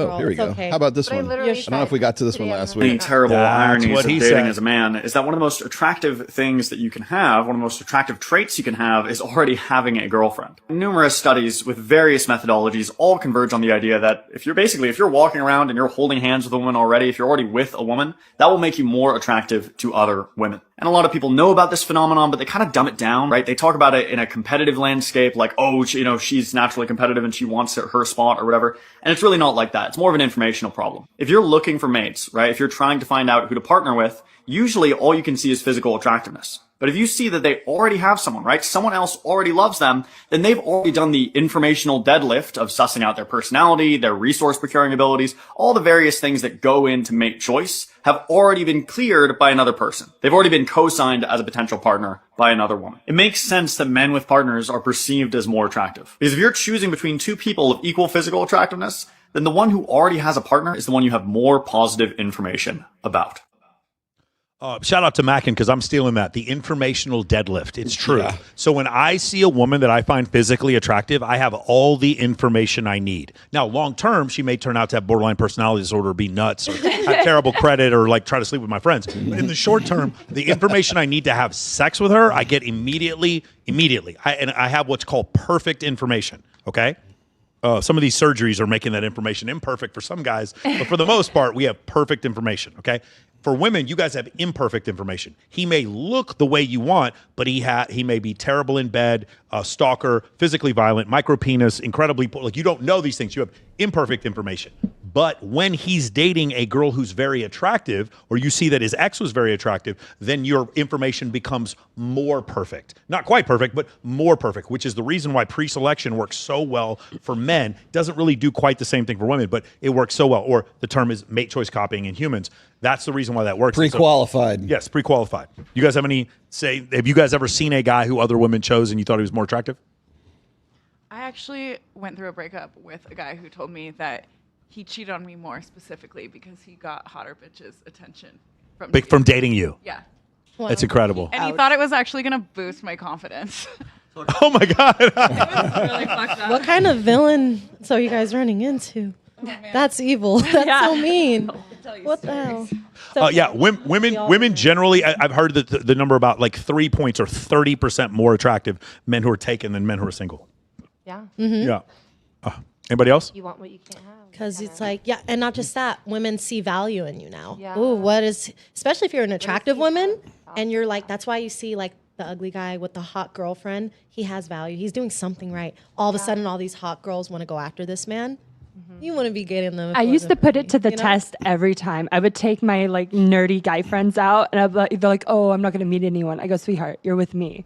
As soon as I walk away, someone's going to come up to you. It's always like every time. Yeah. Every single time. And they're just like, how did you do that? I'm like, what do you mean? I go, sweetheart, it's because I'm standing next to you. And not just that, like there's value in men having attractive women around them. And it's kind of crazy. It's like a psychology thing. It's like, okay. What a discovery. Oh my God. What an incredible discovery. MOAmentoring.com. MOAmentoring.com. I don't think they need to necessarily be in a relationship. Like back to the female friends thing, I think having that confirmation that women want to be around that man, even in a platonic sense, is like confirmation that he's a good person, you know? Mm-hmm. Also, because female intuition is imperfect. That's why. That's because you're looking for the guy. I usually call this like the hypergamous filter, right? This the guy. You got to make sure that the guy is really who he says he is, and so it's like this series of qualifying acts or qualifying behaviors. Meaning, like you're watching, like, can he hold a conversation? Is he funny? Is he really who he says he is? I mean, that's really, if you go and you look at shows like The Bachelor, which is now in its 30th fucking season right now. The reason why that show is so popular is because it plays on women's need to know, is this guy the real deal? And so it's this need to know, because in our ancestral past, if a woman, even if she got with the right guy, she could still die through pregnancy or through warfare or for whatever circumstance, just as in general. But she has to know that this guy's not going to ejaculate and evacuate, right? He's not going to just knock you up and leave. I want that on a shirt. Yeah, ejaculate and evacuate. Yes, thank you, MLD, for that one. But it's the stability. But the thing is like it's much easier if you have a collective of sisterhood to say, yeah, he's pre-approved. He's already with somebody. He's got a wedding ring on. He's already pre-approved by the sisterhood. Letter of recommendation.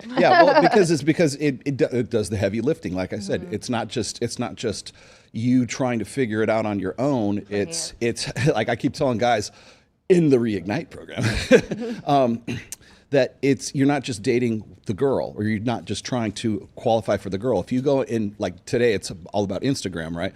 You want to find out if you're the real deal. Are you really, a lawyer? Are you really a surgeon? Or are you like a barista, And so you're not actually dating the girl that you are trying to be approved by that one girl. You're trying to be approved by her mom, her sister, her friends, her nieces, or whatever it is, all of this collective that is saying this guy is already pre-approved for, like, we like him, he's cute, go for it, girl, why wouldn't you? You know, one of the things I find frustrating with female friends that I genuinely care about is how their emotions are based so much on, their attraction is based so much on emotion.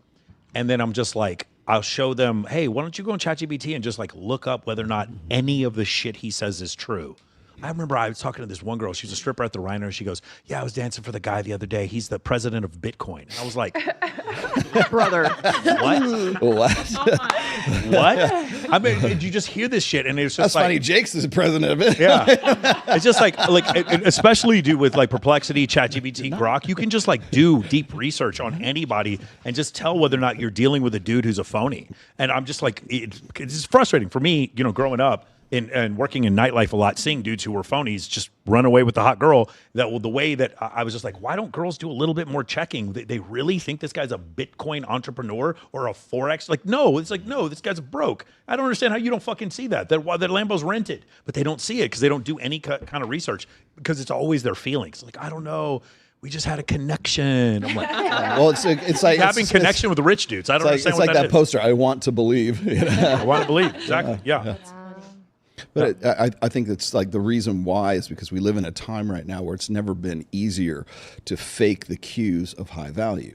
So, I mean, one of the things, you know, you and I both do is when we're teaching guys how to sort of curate their Instagram pictures, it's like you have to do certain things so that you are actually, you know, triggering the psychological effects of high value. And it's like I said, it's never been easier because it's all based on perception. It's all based on the visual right now, rather than like meeting that person. I think one of the reasons why like women like to meet guys in real time is because you get more information out of meeting the guy in person instead of like meeting them online where you're only dealing with like text and pictures. But I also think women are more flaky than ever now because they can continue to get validation without meeting those guys. That is the flake rate for women right now. I've had so many guys, I have 3,600 clients, and I ask them all the time, have you noticed, especially the ones who are in their 40s, have you noticed the flake rate of women in general, not just your experience, but your experience in general, has gone up astronomically? And it has. It absolutely, it's one of the craziest things that I've seen. And it is just one of these things where it's like the accountability, like the idea of like, could you imagine if I just didn't show up for the show and then didn't call you to tell you why I wasn't coming? Right. Like you wouldn't even be mad. You'd be confused. Like what in the... I would think you were in jail. Yeah, what in the blue fuck are you doing? Like, why Yeah. would you do... For us as men, the idea of no call, no show to anything is just so outside of our reality. And then we see women in the flake rate for everything, dude. Modeling shoots, like comp tables, whatever it is. Like you could say whatever. Paid modeling shoots, you'll see girls flake. And I'm like, what in the world? I had a bikini competition for $130,000. I had a girl who made top 10 and she no called, no showed. And I was like, I wasn't mad at her because another girl took her place and took her money. I was just like, how could you do that to yourself? Yeah. You're sitting there being flaky for no reason. And it's just one of the craziest things. And so I try to ask women, it's like, why is it that you just can't get up? You can't just text back. You can't do anything.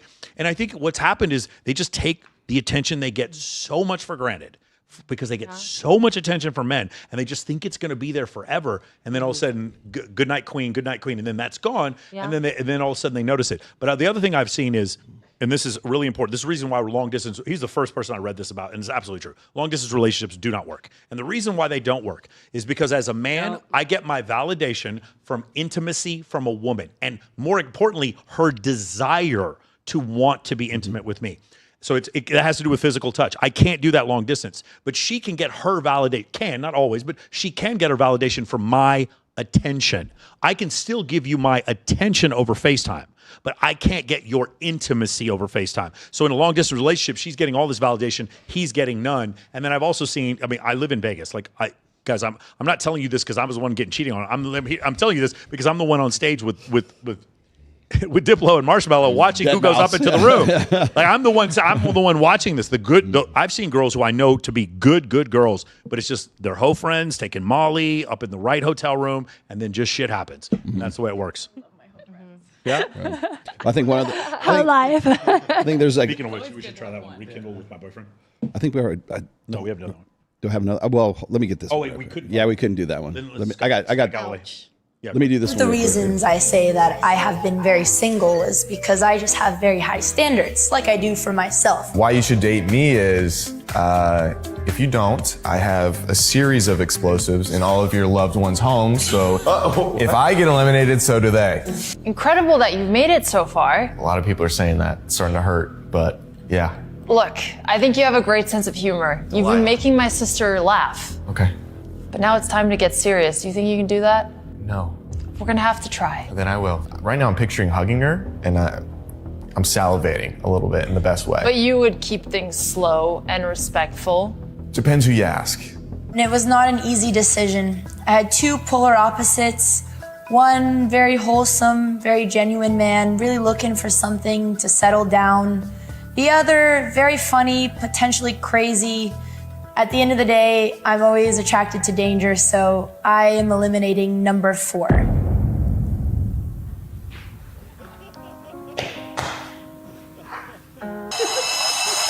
Hi. Nice to meet you.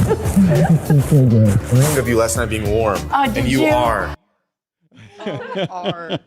She's attracted to danger. Just the more toxic, the more you just don't play into their frame, act completely toxic. The more you say it and just joke about it and you completely own it. You agree and amplify. When guys like that stop getting laid, let me know. Give me the blog. Give me the memo when that happens. It doesn't. And then so the thing is that type of behavior that you see keeps getting rewarded, and then women complain about, well, he was toxic. Well, that's who you choose. And it's not your fault. Do you think that works long term though, or just of course initially? It doesn't work long term. Nothing works long term. Okay. We have a 56% divorce rate. There's no long term. But I'm just saying, like, it works initially. Let me but help you you with won't this. stick around. We here at this show are describing a problem, somewhat of a problem, or at least an economic issue that's happening between men and women. And the solution is nothing. Nothing. There's no solution. This is how it's going to be. If there was a solution, we all would have met the first person when we're 17 and stayed with them for the rest of our lives. But we don't. We have a 56% divorce rate. Second marriage, 63% divorce rate. Third marriage, 74% divorce rate. Because they have it down, they know how to do it. Yeah, but we have the lowest marriage rate. We have the lowest marriage rate and fertility rate in like recorded history. None of it's working, Taylor. None of it. None of it. We're going the opposite. We're going in the opposite direction. And so when people are all like, "What do we do to fix it?" Nothing. Go ahead, buy your sex robot because this is the way we're going right now. Buy your sex robot. Buy your sex robot today. Do they have Dude, males? the butt Do they have pad. male sex robots? Yeah. So there is. Check out. Asking for a friend. Asking for a friend. There you go. Can you imagine when girls start filming with male sex robots and start making a boatload Actually, on that's going to be really that's a funny. great idea. Cut them Here we go. Yeah. I mean, originated. I was going to say trademark that now. No, I was about to say, as far as the danger and stuff like that, it kind of plays into what you guys were talking about a minute ago when we were talking about perceptions. Why do they keep doing that? Why do women keep coming back to the same guy, over and like? And I keep thinking of like the Tinder swindler. Okay, so the Tinder swindler, like I want to believe all of those girls wanted to believe that this guy was from a family of Hasidic diamond merchants, was a secret agent from Mossad. But they were all young and immature, right, Rollo? They were in their 30s and some of them pushing 40s with careers taking out up to 9 bank accounts or bank loans for this guy to the tune of $30,000, $40,000 Chat GBT deep research. Yeah. If any of them had done that on this moron, they would have found out in 3 seconds this shit wasn't real. But it's just like, but they wanted to believe. They want to believe. That's the issue. They just desperately want to believe it. I don't know why. I would use perplexity, honestly. But it's just crazy to me how you could have the research to understand like what it is that you're getting into and how few women do that. Well, it was unfolding like a movie for them. It was unfolding like we lead with our emotions. Of course. I think you're right. But I think there is a beauty in that. To an extent, I think you should do your research. You should be smart, but I also think that softness that a woman brings with emotion is also a beautiful thing. It is a beautiful thing. Listen, us your not pickiness sucks for us when we're trying to go out with you. Yeah. But when we're married to you and we have a daughter, your pickiness is fucking awesome. Yeah. That's the greatest thing in the world. My daughter, again, when I'm trying to date a girl, I'm like, man, I wish she wasn't so picky. But when I have a daughter, I want her to be picky as shit. So there's two sides to it, right? And so for me, I'm just like, well, then let me work with the pickiness. And so how do I get around the pickiness? Pre-selection, having a bunch of female friends, getting in better shape, becoming a better speaker, charisma, humor, competency, relevancy. But that was one of your greatest posts. But you getting in shape, you having charisma, that's also helping you. Yes. So it's a win-win. Exactly. Right? The things that make me more attractive to women help the world. You're correct. Yes. Thank you. It's a better place. The world is a better place. Can you pull when you're up, chasing tail, the world is a better place. We've solved all of it. Can you pull up your There's one a post? solution. It was the best post I think I've seen you post on. I just laughed my ass off. It's the one with Charles Manson. And you were just like, it's not that you're too ugly. You just don't have charisma. Oh, I forgot. You got to. I posted. No, you posted this on Charles Manson, and you were just like, "Oh, he was skinny. He smelled bad, but he was having women commit murders." Yeah. Yes. Literally, he had that woman Pinky put a gun up to freaking. Gerald Ford's head and tried to kill Gerald Ford in front of the courthouse in Sacramento, California, in front of the Capitol, and because she was in love with Charles. But they were all there's so many. He had so many women in love with him, and he had girls committing murder. And I'm sitting here, I'm like, wow, I'm reading this post, just laughing my ass off. These guys just don't have you're not charisma. ugly. You just got to be more charismatic. Yes, they're seeking the death penalty for Luigi now. Are they? Really? Yes. They're making like a law based off his name for like insurance not being able to deny claims or something. Yeah. Yeah. Yeah. Well, I mean, I always think of like Richard Ramirez or like, like some of these guys who are like, like mass murderers and they've got like teenage girl fan clubs. Yeah. And he was cute. I just finished the Menendez brothers biopic, and there's the same thing. Like both of them, I think, are married now, and like since they've been in prison for 30 years. Yeah. So yeah, it is Aristophilia. Like Taylor, to your point is, a lot of people think that because my books are called The Rational Male, it's like I think everybody ought to be like Mr. Spock, and we should just completely obliterate our emotional side, which of course would deny our humanity, right? Yeah. So I've never been about that. But the thing, my problem is like when I'm watching something like The Tinder Swindler, it's women like directing their lives, guiding their lives by their emotions rather than by like using some kind of reason. When I was watching this, the first thing I was thinking of is like, where is this woman's man? Where's the guy who's going to step in here and go, no, you're not going to go and get on this guy's private jet 45 minutes after meeting him on Tinder. There's something wrong with this, right? Like, where's her brother? Where is her cousin? Where's her father? Voice of reason. Right. Yeah. Girls like that aren't telling. Yeah, they're not going to tell the people in their life that are going to protect them because they're going to hear the answer they don't want to hear. Or the guys would never dream of stepping in and go, oh, follow your heart, girl. It'll never lead you astray. So here's the issue. Like, so one of the things is having a male family member maybe who's not attracted. So let's just say you have a female friend and you find this guy attractive, and that's her type as well, and she finds him attractive. She's not going to be able to objectively help you in this situation. His attractiveness is going to affect both of you, which is the reason why you should listen to grandma, because she's going through menopause. She's not having those emotional flows, and she's already dealt with the fuckboy 70 years ago, so grandma knows what's going on. I just like having someone who, like, again, when my female friend... We just saw her in the other video. Oh, yeah? Yeah. Maybe that lady would care. Yeah. She would want him in her house. When my female friends, when they ask me, about a dude, it's like, he doesn't affect me. His bad boy nature doesn't turn me on. So I can be subjective. I can be objective. Or I can be objective. Yeah. Yeah, I can be more objective in the relationship. So I recommend guys. So I have some female friends that I know are total red flags, complete red flags, and I'll have them look, and then they'll be like, because they're red flags and because they're my friend, they see the toxic behavior before I even do, because they see it in themselves, and then they'll give me advice, because we're not sleeping together, we're just friends, but they'll tell me, and then I'm like, oh, okay, now I see where this is going, and now I see this. Again, it's very frequent, like, friends of mine who end up dating sex workers, and they have no idea that they're dating a sex worker or a sugar baby or something like that, and then like, because I see it, because I've seen, so I live in Las Vegas, I can very quickly point out the problems that they have that they can't see, because they're too sexually stimulated by the person they're seeing. They're too attracted to that person to make logical decisions. So having a third person be able to look at your business, being able to look at your physique, honestly. Some people think they're in shape when they're not. Yeah. Being able to look at your relationship. Having a third person who doesn't have a vested interest in lying to you or like feeling the same way you do, that's probably the best. So like my girlfriend who's in love with me, probably not the best person. Hey, baby, do I look good? She's always going to tell me I'm in shape. Right. And like, no matter what, she's always like, you were in shape. I was You like, look like an ape. Just tell me I'm fat, honey, but she's not going to do that. So go to a trainer. Yeah, exactly. Yes. Exactly. Something objective is probably the best way to do that, right? And so you need that. You need that feedback. And a lot of times in our relationships, because, like, again, human procreation has to be the priority of the species, or else we wouldn't exist. There was a point, not even, what was it? 50, 60,000 years ago, there were 10,000 humans on the entire planet. No, I remember what it is. It's something like 71,000 years ago, all of humanity comes down to 6,000 reproducing females.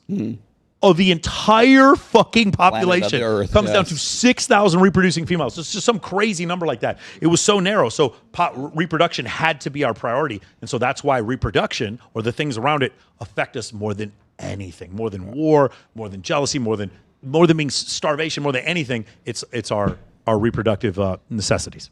Yep. Cool. Final thoughts.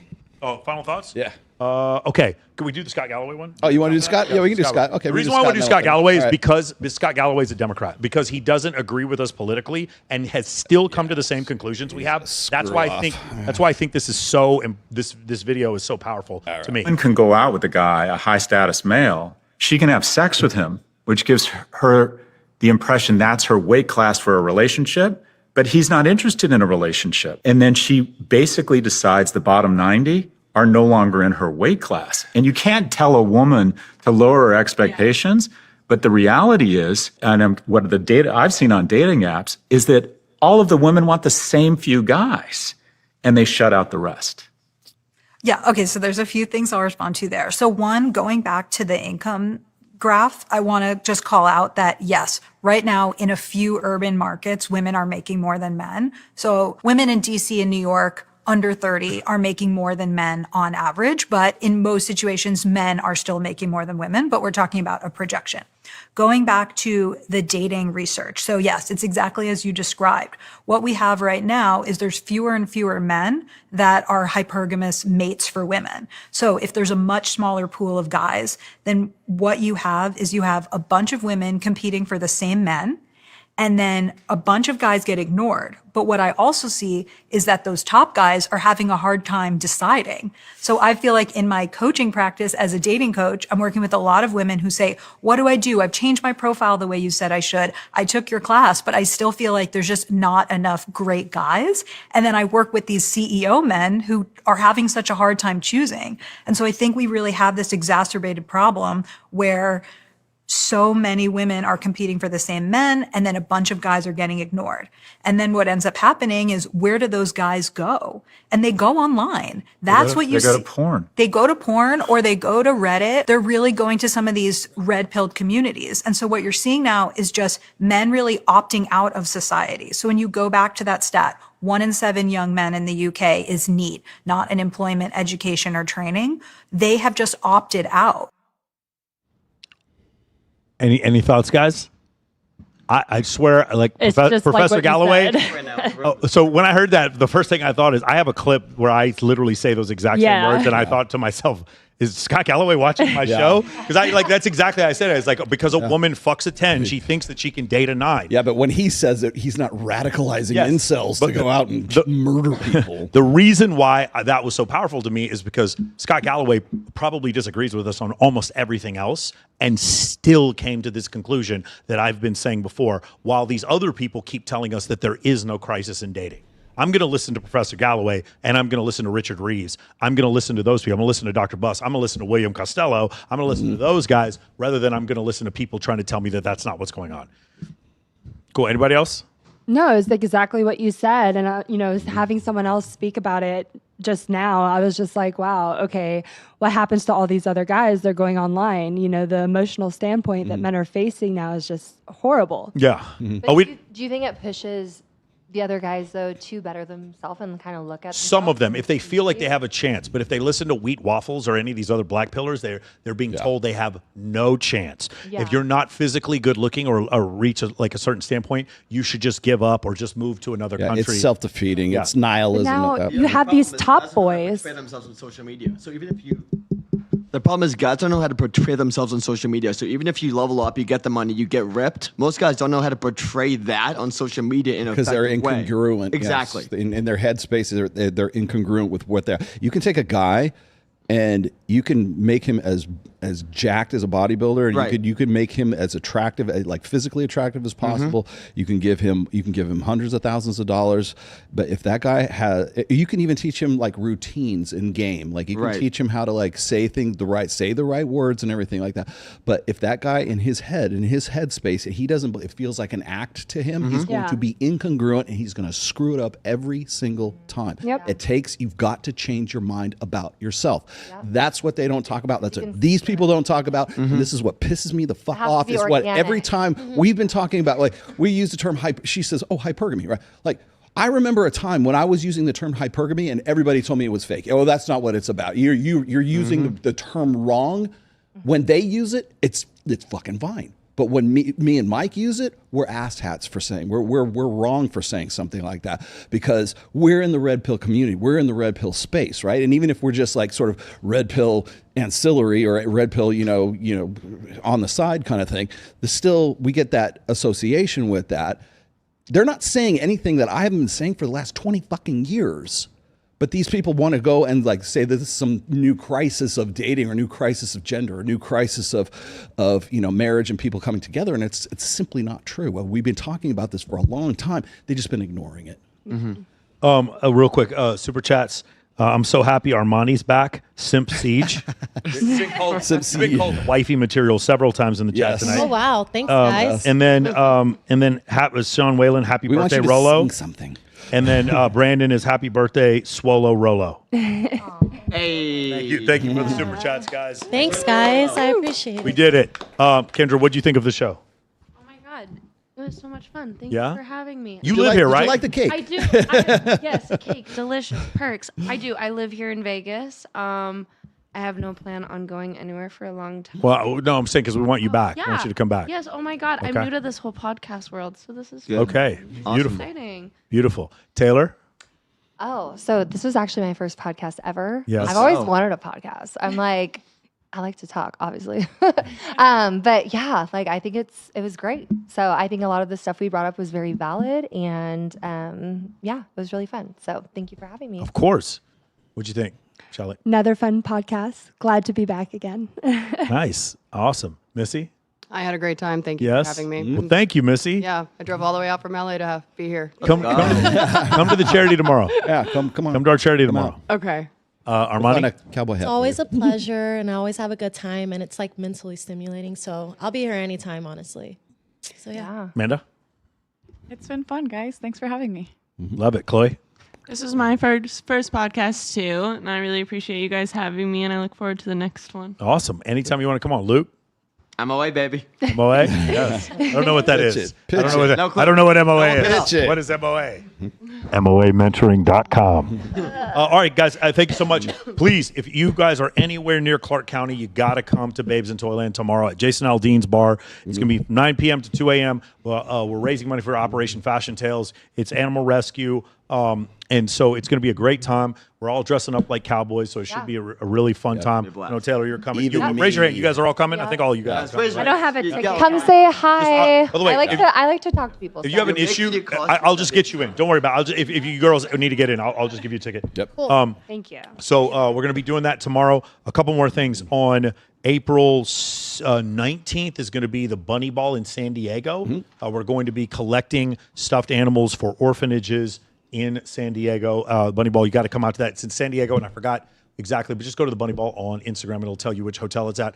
And then on May 17th is going to be Babes in Toyland in Miami. White Party. It's the White Party in South Beach. So if you guys are interested in coming to that, that's also an animal rescue charity that we do out there. So those are the next few things we got coming up here pretty soon. And then May 18th, I'm going to be at EDC. I'm going to fly. I'm literally leaving in the middle of the night, flying back, and then going to EDC. I'm going to be at EDC. This is my first time going. Yes. Oh, boy. Are you going to helicopter in? No, he's not. No, that's funny that you probably know. He's are. going to fly in. You definitely. I mean, I feel like it's the only way to do it because You that's should. like, annoying to have to get in out of there, like in and out. No, I end up. That's the best way to do Stay it. for camp after. The after party is where it's at. Really? Like, I'm too fucking old for that. Yes. Just I don't know. EDC's I go to fun sleep for early. sure. No, it's bring an incredible. RV, babe. Just take. a We nap, do go have an back RV, out. but Yeah. No, this is the first year I'm not working EDC, and every year I've done in Camp EDC the Go Go Bingo that happens from 5 to 7 in the morning. It's like my Walking Dead. It's the most entertaining thing Oh my I've ever seen, gosh. and people are raging still. And it's like last day, 5 a.m. okay, we'll talk. Cool. Awesome. All right, I got. Look, I'll give you my announcements too. So first off, I will be at Babes in Toyland tomorrow as well. So my group Reignite has we've got a table there, so we will be in force there as well. We're also on April 19th as well. We're going to be doing a free open Zoom call for anybody who wants to get involved with the Reignite group. We're more of a sort of unfuck your life type group. So guys, if you are interested in sort of putting yourself back together or actually putting yourself together, we're here to help. We're like boots on the ground. We're actually guys who are like getting together community wise and doing stuff. We're not just sitting around podcasting. We're not just sitting around, just on our hands. So this is something that we're going to be doing on the 19th. It'll be 10 a.m. Pacific time. You can follow me on Instagram, follow me on Twitter, and you can get more information about that. We will also be doing a week-long thing in Miami starting on the 13th through the 19th. We'll be doing a deep sea fishing trip, by the way, if you want to go. And then we've also got a style counseling session going on at Jackson Maximus, which is in Brickell. My good friend Jim Kilgore will be heading that up. And we'll be doing style counseling there. That's something that we're going to be doing through the Reignite group. And then we will also be have another table at the Miami White Party as well for Babes in Toyland. So if you're interested in that, it's reignitealpha.com. Awesome. Guys, we will see. We don't know when the next one's going to be. We'll post it here in a little bit. Maybe in 2 weeks, maybe in 3 weeks. We'll figure it out. I actually like doing this on Wednesday, to be honest with you. Really? I kind of do too. What did you normally do it? Thursdays. Oh. Thursdays, but Wednesdays I think it might be easier because like nobody's working here on Wednesday, so we may start doing that, and also because my calls are always right before this. Oh yeah, guys, thank you guys for jumping on here. Thank you for subscribing. Thank you. I had another video go just like mega viral again, and I gained which one? It's the one where you live in a country where a man fucked a porn star while his wife was pregnant. Nobody cares, yeah. And nobody cares. Nobody cares. And it's really funny because the video, the first time I posted, got 33 million views. This last time on Instagram, it got I think it's 7 million views. And I will tell you that no one seems to get the point of the video. Yeah. I think the point of the video is I'm criticizing the president or Caitlyn Jenner or that I'm criticizing these people. I'm not. What I'm telling you, all of you are watching the public. I'm telling you, I'm criticizing you because if O.J. Simpson he was about to get a podcast right before he died. There's nothing you're going to do to screw up that bad. So take a chance. Yes. Become more risk tolerant and take a chance. If you don't understand what we're talking about, go back and watch the video I just made with Ty Lopez a couple of days ago that just came out, where we go over risk tolerance versus risk aversion. Those of you who are risk averse, you're the ones who become the YouTube trolls because there's no risk in trolling people on YouTube. Those of you who become risk tolerant and you have subject matter expertise along with determination, those are the people who become billionaires. I'll see you guys in 2 weeks. Yep. Take care. Peace.